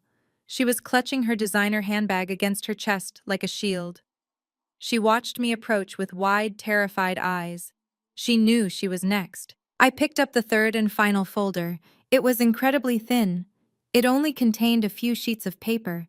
I tossed it lightly onto the table in front of her. Sasha flinched as the folder landed. "What is this?" she whispered, her voice barely audible over Vivian loud sobbing. "I did not sign any loans. I did not guarantee any of Julian debt. You cannot touch me. I am filing for divorce, remember. I am separating my assets." I smiled down at her. It was the same cold, calculating smile she had given me in the hallway when she mocked my tailored suit. "You cannot separate assets that you do not actually own, Sasha." She looked confused, her perfectly threaded eyebrows knitting together. "What are you talking about?" "I am talking about the aesthetic, Sasha. I am talking about the billionaire lifestyle you love throwing in my face. Let us talk about that beautiful, shiny black Mercedes G-Wagon you drove to the country club tonight. The one parked right outside the main lobby in the absolute best VIP spot. Sasha gripped her handbag tighter. It is my car. Julian bought it for my birthday. Julian leased it for your birthday, I corrected her, my tone dropping to a deadly whisper. And he leased it through one of his commercial holding companies to write it off as a business expense. When that holding company went into default, all of its physical assets became property of the creditors. Which means, as of yesterday afternoon, Apex Capital holds the physical title to that vehicle. I own your car, Sasha. Sasha mouth opened in silent horror. She looked at Julian, waiting for him to deny it, waiting for him to tell her that at least her luxury vehicle was safe. But Julian just stared at the floor, too broken to even look at his wife. You cannot take my car. Sasha finally managed to say, her voice cracking. How am I supposed to get home? How am I supposed to take the kids to their private school tomorrow? You can call an Uber, I suggested calmly. Or perhaps you can walk. I really do not care. But you will not be driving that vehicle off the country club lot tonight. In fact, if you look out the window of the ballroom right now, you will probably see the tow truck I hired hooking it up to a winch. Sasha leaped out of her chair and ran to the heavy velvet curtains covering the boardroom windows. She tore them open and pressed her face against the thick glass, peering out into the darkened parking lot. A strangled sob escaped her throat. She slowly turned around, her back pressed against the glass, sliding down until she hit the floor. The diamond ring on her finger suddenly looked ridiculous. A fake shiny bauble on the hand of a completely ruined woman. I walked back to the head of the table and looked at the four of them. My father paralyzed by the destruction of his legacy.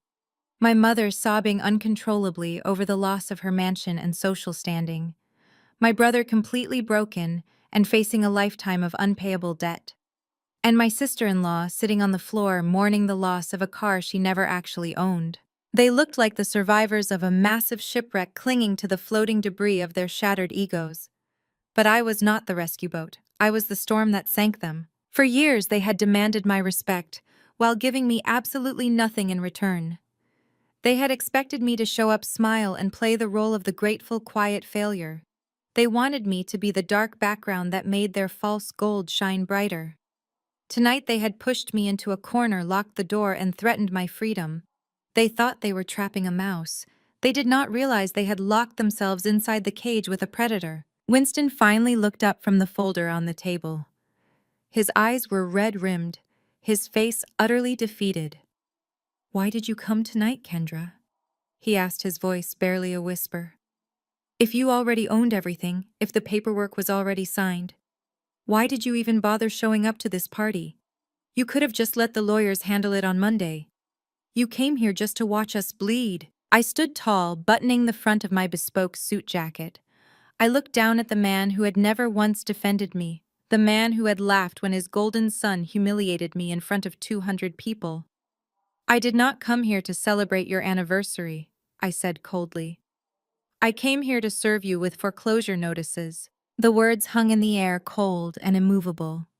Winston sank back into his chair, the fight completely drained from his body. Vivian continued to weep into her arms, her muffled sobs the only sound breaking the heavy silence.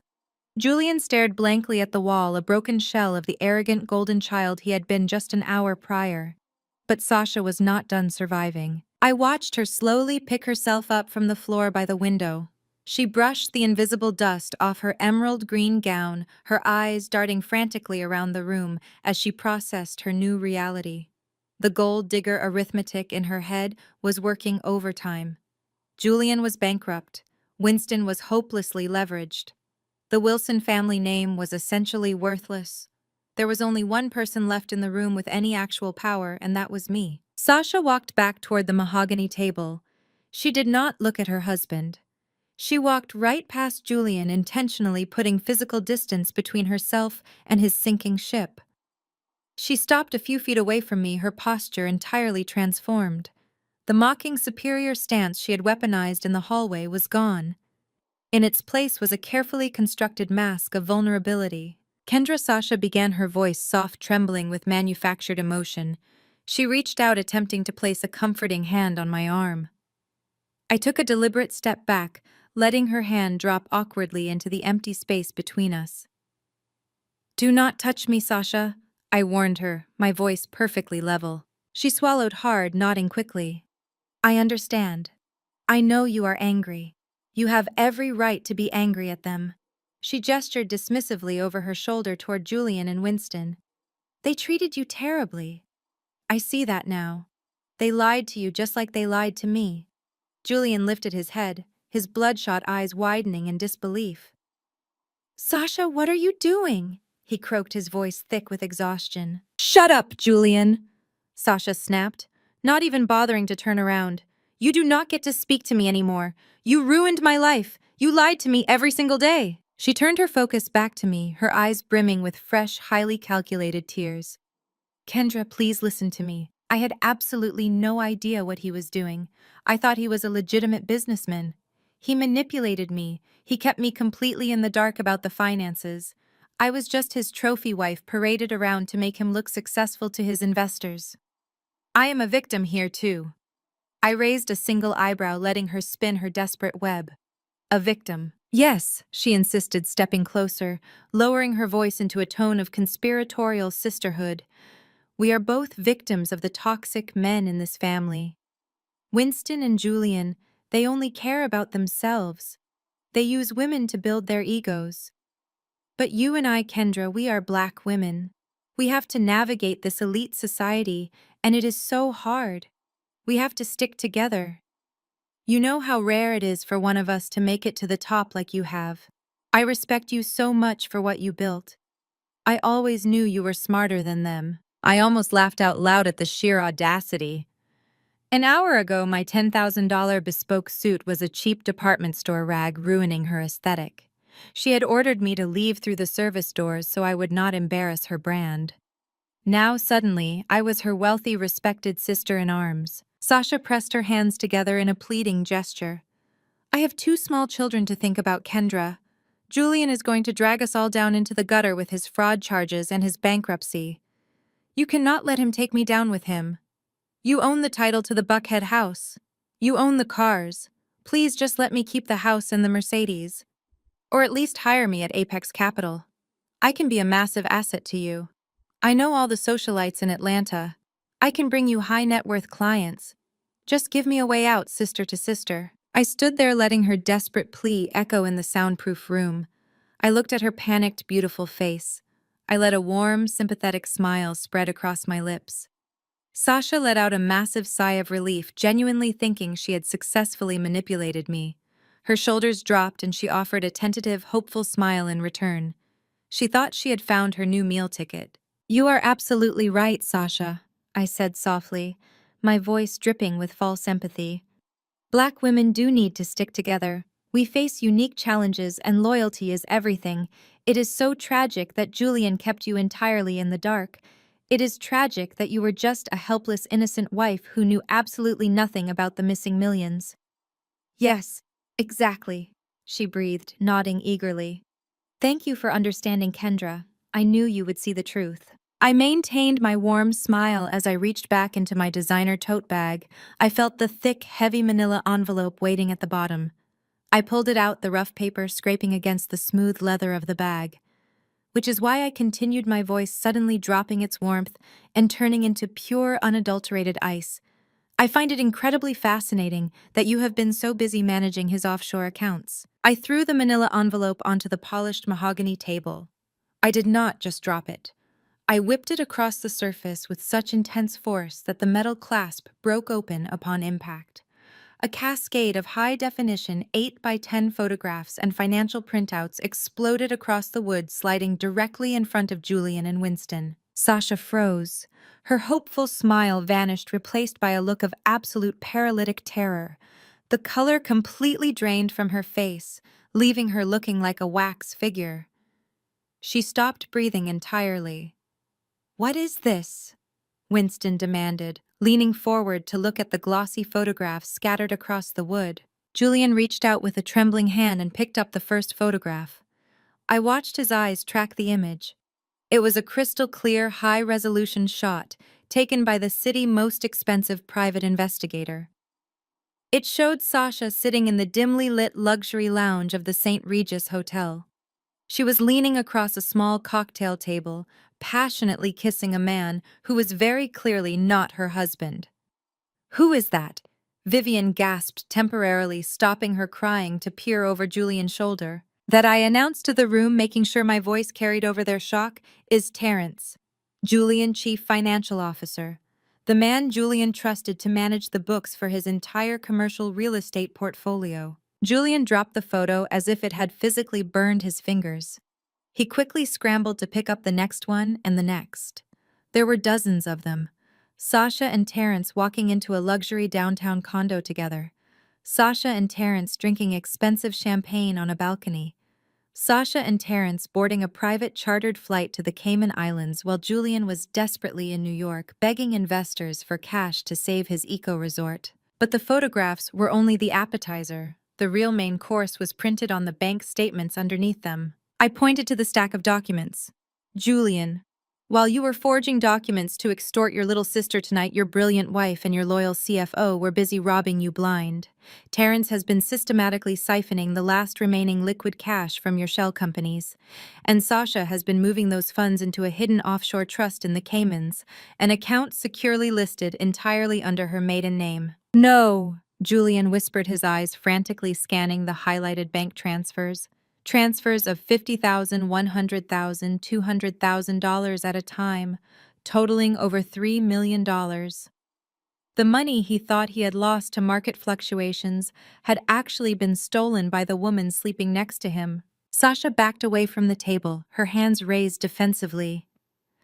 "Julian, it is not what it looks like," she stammered, her voice pitching into a hysterical squeak. "Terrence was just helping me secure a safety net for the kids. I swear I was going to tell you. I was trying to protect our family." Julian stood up. The movement was slow, mechanical, almost robotic. He did not look at the foreclosure notices anymore. He did not care about the bankruptcy or Apex Capital or the fact that his father's legacy was in ruins. The only thing existing in his universe in that exact second was the woman who had publicly degraded him, privately betrayed him, and systematically stolen his last remaining lifeline. "You stole from me," Julian said. His voice was not a scream. It was a low, guttural growl of a man who had completely snapped under the weight of his own destruction. "You slept with my CFO and you stole my money. Julian, please!" Sasha shrieked, taking another step backward until her back hit the heavy oak door of the boardroom. With a sudden, terrifying roar, Julian lunged across the space. He did not walk around the table. He threw his body over the corner of the heavy mahogany wood, sending leather chairs crashing to the floor. The pristine, elegant environment of the country club VIP room instantly shattered into complete chaos. Julian collided with Sasha, pinning her violently against the wood paneling of the door. His hands went straight for her shoulders, shaking her with terrifying force. "Where is my money?" he screamed, spit flying from his lips. "You scheming, gold-digging parasite! I gave you everything. I bought you those diamonds. I bought you that car. Where is the money you and Terrence stole from me?" Sasha screamed, a piercing, deafening sound that echoed brutally in the soundproof room. She clawed at his face with her manicured nails, trying desperately to push him off. "Get off me!" she shrieked, her emerald gown tearing at the shoulder as she struggled against his weight. "You bankrupt loser, get off me!" Winston leaped up from his chair, ignoring his chest pains. "Julian, stop it!" he bellowed, rushing around the table to grab his son from behind. "You are going to kill her. Let her go." Vivian was screaming uncontrollably now, holding her hands over her ears, unable to process the sheer violence erupting in front of her. The polished elite Wilson family had completely descended into a feral physical brawl. Winston wrapped his arms around Julian's waist, trying to haul him backward, but Julian was fueled by pure, unadulterated madness. He thrashed and kicked his expensive velvet dinner jacket, ripping violently at the seams. Sasha managed to break one arm free and slapped Julian hard across the face. The sharp crack of skin on skin echoed loudly. Julian roared again, shoving Winston backward. The older man lost his footing and crashed heavily into the mahogany table, knocking the crystal water pitchers onto the floor, where they shattered into hundreds of glittering sharp shards. I stood perfectly still at the far end of the room, watching the physical destruction of my family. I did not intervene. I did not call for help. I simply observed the violent, chaotic end of their dynasty, knowing that the final trap I set had sprung flawlessly. Winston finally managed to drag Julian backward, throwing his violently thrashing son onto the thick, patterned carpet. Julian lay there gasping for air, clutching his torn velvet jacket as he stared up at the ceiling in complete shock. Sasha scrambled away, crawling backward until her back hit the far corner of the room. She was crying hysterically, pulling her ripped emerald gown over her bare shoulder, her chest heaving with sheer terror. The room smelled intensely of spilled water, expensive cologne, sweat, and pure, unfiltered adrenaline. The polished mahogany table was a catastrophic disaster of broken crystal pitchers, scattered high-definition photographs, and legally binding foreclosure documents. The physical violence had finally burned itself out, leaving only the cold, bitter ashes of their ruined lives settling over the boardroom. Vivian slowly lowered her trembling hands from her ears. She opened her eyes and looked at the utter wreckage of her family. Her husband was leaning heavily against a leather chair, clutching his chest and breathing in shallow, ragged gasps. Her golden son was a bankrupt, broken mess whimpering on the floor. Her daughter-in-law was an exposed fraud cowering in the corner like a feral animal. Vivian realized in that exact moment that the internal structure of her family was completely eradicated. There was no love left to salvage. There was no trust left to rebuild. But for Vivian, the internal reality had never truly mattered. The only thing that mattered to her, the only thing she truly valued in her entire superficial existence, was the external perception. She turned her head and looked directly at me. I was the only person in the room still standing perfectly upright, my custom-tailored suit completely untouched, my expression entirely calm and detached. Vivian saw her only remaining lifeline. She took a slow, shaking step toward me, then another, and then the proud, untouchable matriarch of the Wilson family did something I never thought I would witness in my lifetime. She collapsed onto her knees. The heavy imported beads of her custom gown clattered loudly against the hardwood floor. She reached out with both arms, her trembling hands grasping the fabric of my trousers in an act of absolute submission. "Kendra," she sobbed, her voice a raw, pathetic wail that scraped against the soundproof walls. "Please, I am begging you. Look at me. I am on my bare knees begging my own daughter. You have won. You have taken the money, you have taken the commercial properties, you have exposed all the lies. We have absolutely nothing left to fight you with. I concede everything. But please, I am begging you with everything I have left, do not take the family name." I looked down at her tear-streaked face. "Get up, Vivian," I said softly. "You are embarrassing yourself." "No," she cried, tightening her frantic grip on my clothes. "I will not get up until you promise me. We can fix this mess privately. We can sign whatever transfer documents you want right now. Winston and I will publicly disown Julian tomorrow morning. We will throw Sasha out onto the street tonight without a single penny. We will banish them both from Atlanta forever. We will do whatever it takes to satisfy your revenge. Just please keep this inside this room. Let us walk out of those heavy doors with our heads held high. Let us tell the guests that Julian is stepping down for health reasons. Let us control the narrative. Do not let the public know how disgusting and broken we are.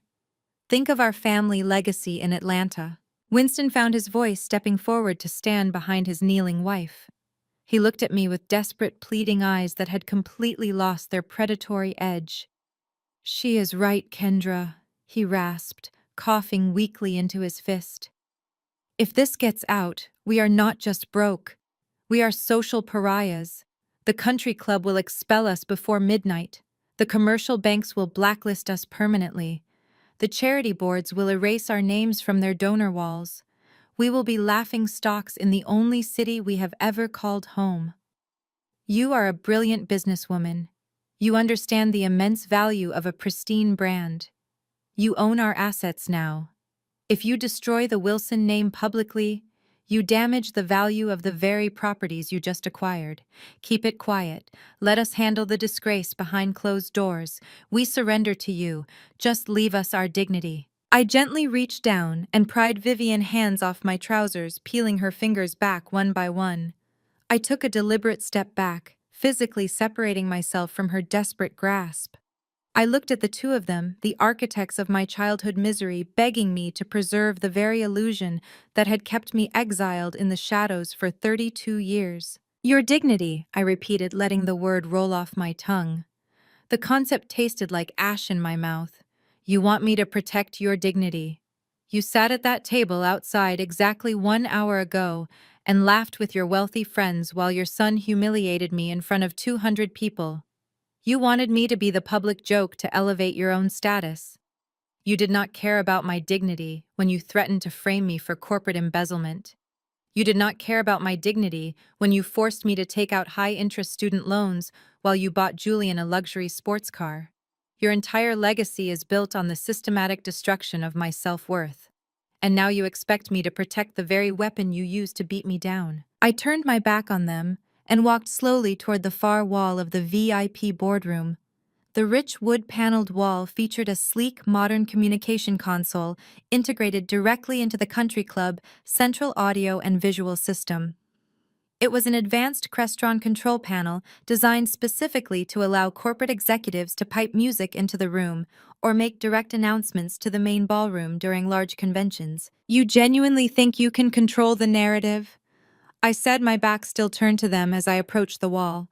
You think you can walk out of this room, paste those fake, bright smiles back onto your faces, and tell the mayor and the city council that everything is perfectly fine?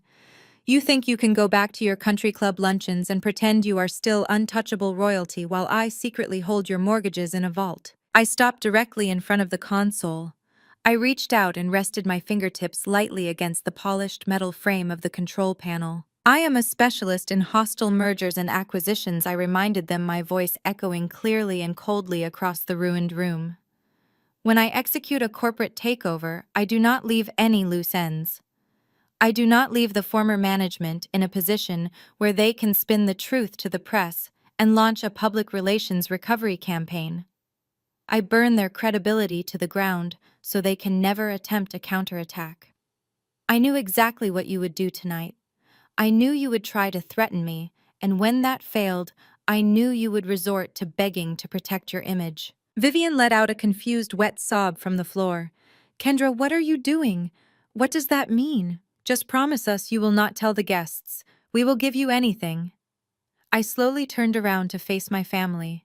I pointed my index finger directly at the communication console mounted on the wall beside me. Look closely at the panel, Winston, I instructed. Winston squinted, his bloodshot eyes tracking from my face to the metal control board.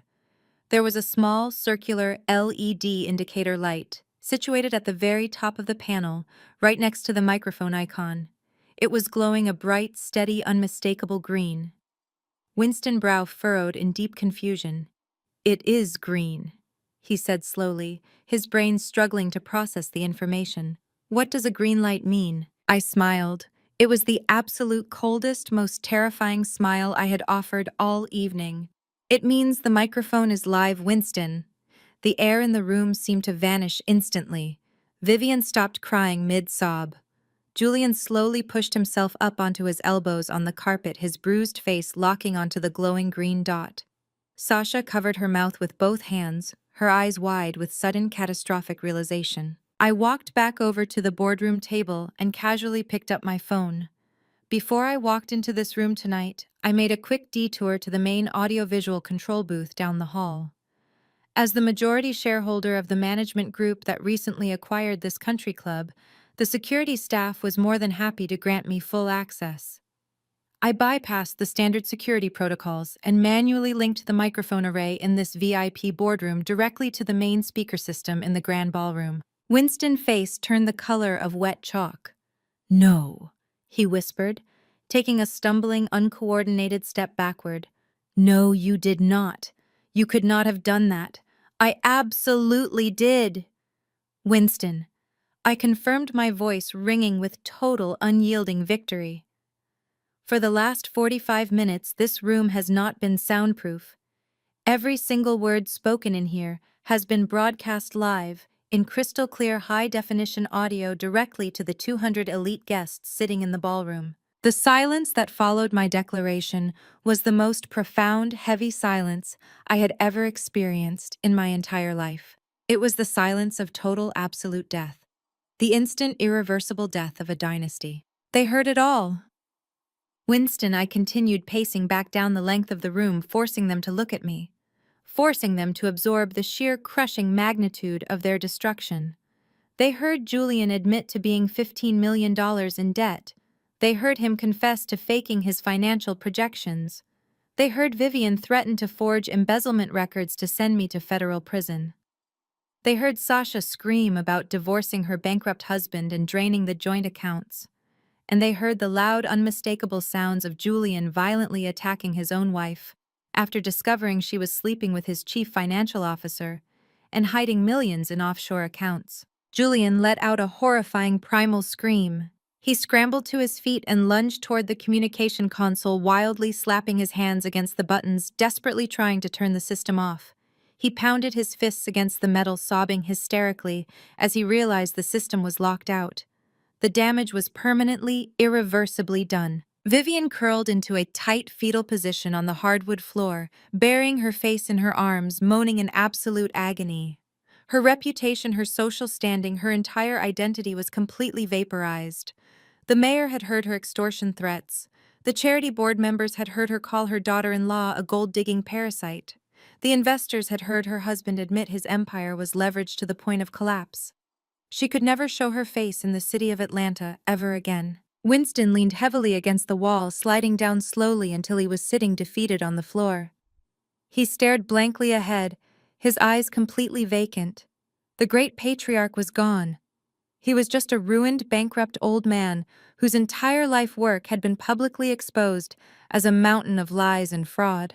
I walked toward the heavy oak doors of the boardroom. I did not look back at them. There was nothing left to see. The predators had been thoroughly slaughtered, not by my hands, but by their own greed and arrogance broadcast for the entire world to hear. I reached out and grasped the heavy brass handle of the door. I pulled it open. As the thick acoustic seal broke the sound from the outside corridor, flooded into the room.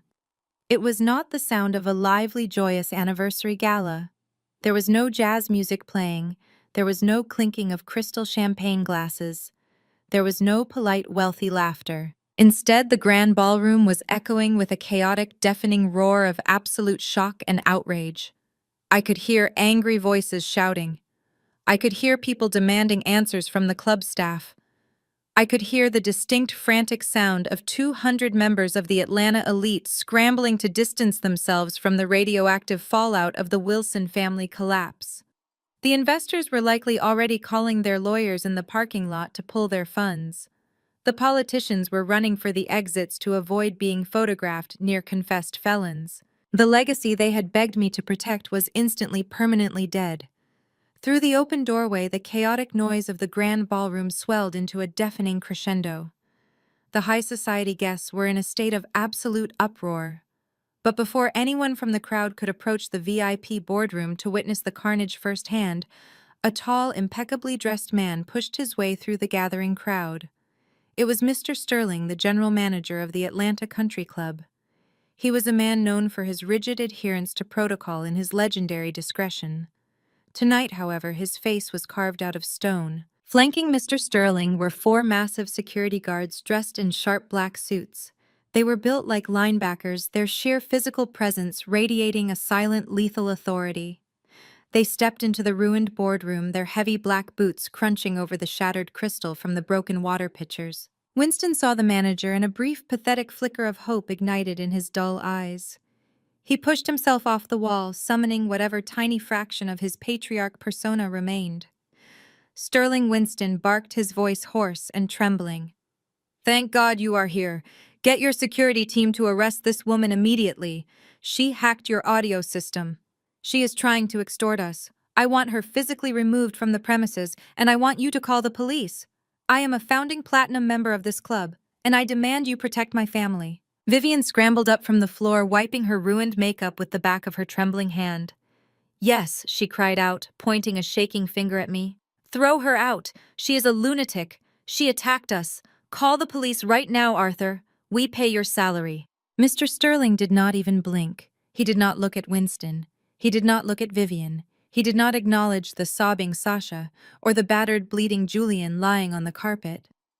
He walked straight past the ruined family, his polished shoes stepping carefully over the legal documents scattered across the floor. He stopped exactly 3 feet in front of me. He placed his hands behind his back and offered a deep, highly respectful bow. "Good evening, Miss Wilson," Mr. Sterling said, his voice carrying the perfect tone of absolute professional deference. "The audio broadcast has been terminated from the main control booth as you requested. The ballroom has been secured. Are you unharmed, ma'am?" I smoothed the lapels of my tailored jacket. "I am perfectly fine, Mr. Sterling. Thank you for your prompt arrival." Winston's jaw went completely slack. He stared at the general manager as if the man had just started speaking in a foreign language. "Sterling, what are you doing?" Winston demanded, his voice pitching upward in pure panic. "Why are you bowing to her? She is the one who caused this disturbance. I demand you throw her out. Do you know who I am?" Mr. Sterling finally turned to look at my father. His expression was a masterclass in polite corporate disdain. "I know exactly who you are, Mr. Wilson," the manager replied coldly. "You are a guest whose membership was officially revoked 10 minutes ago due to gross violation of our conduct policy, and I am bowing to this woman because I report directly to her." Vivian let out a sharp, confused gasp. "Report to her? What are you talking about? She does not own this club." "She owns the management group that operates this club, Vivian," I clarified, stepping forward so I was standing shoulder to shoulder with my general manager. "Did you really think I would choose this specific venue for your anniversary gala by pure coincidence?" Apex Capital quietly acquired the hospitality conglomerate that runs this entire property 2 months ago. I am not just a member here. I am essentially the owner of the ground you are currently bleeding on, which means as of this exact moment you are formally trespassing on my private property. Julian let out a low, agonizing groan from the floor, curling into a tighter ball. The final avenue of escape had been slammed shut and locked from the outside. They were completely surrounded by a world I now owned.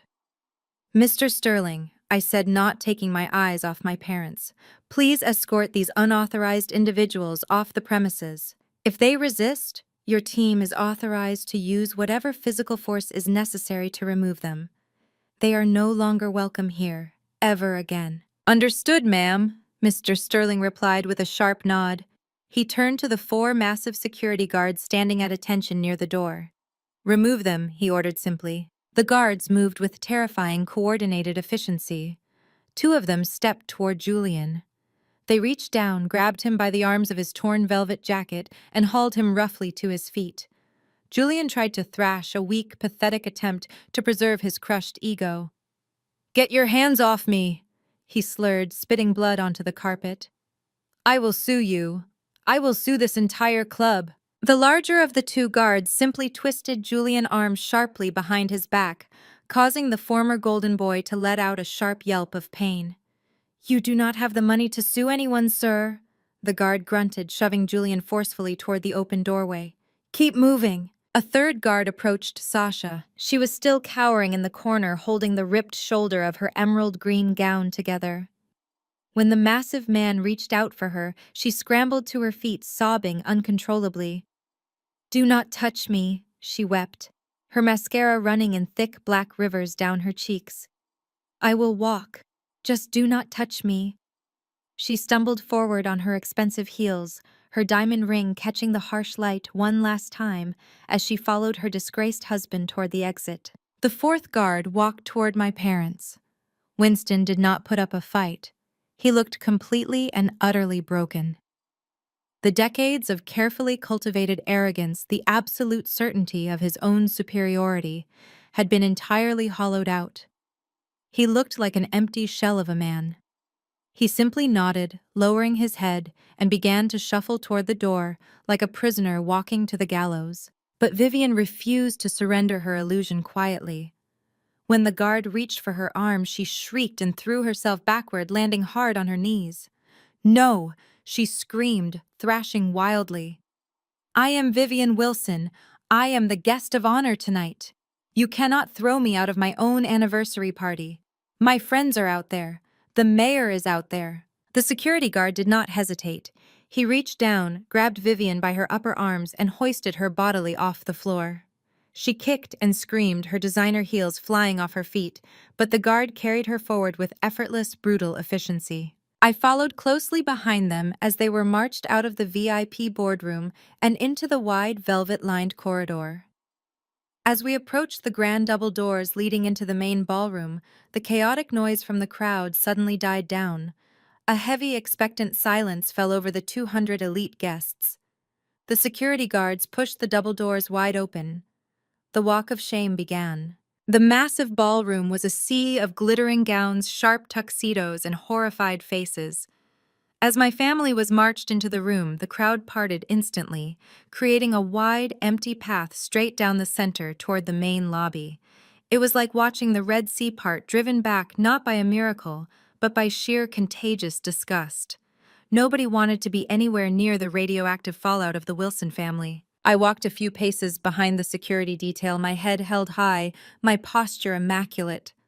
I watched the guests react to the spectacle. These were the same people who had laughed at my expense just an hour ago. Now their eyes were wide with shock and judgment. Vivian, still struggling in the grip of the security guard, looked frantically around the room. She saw her closest friends, the women she hosted for weekly charity brunches. "Martha!" Vivian cried out, reaching a desperate hand toward a woman in a diamond necklace. "Martha, tell them to stop. Tell them there has been a terrible mistake." Martha did not step forward to help. She took a deliberate step backward, turning her face away completely, refusing to even make eye contact with the disgraced socialite.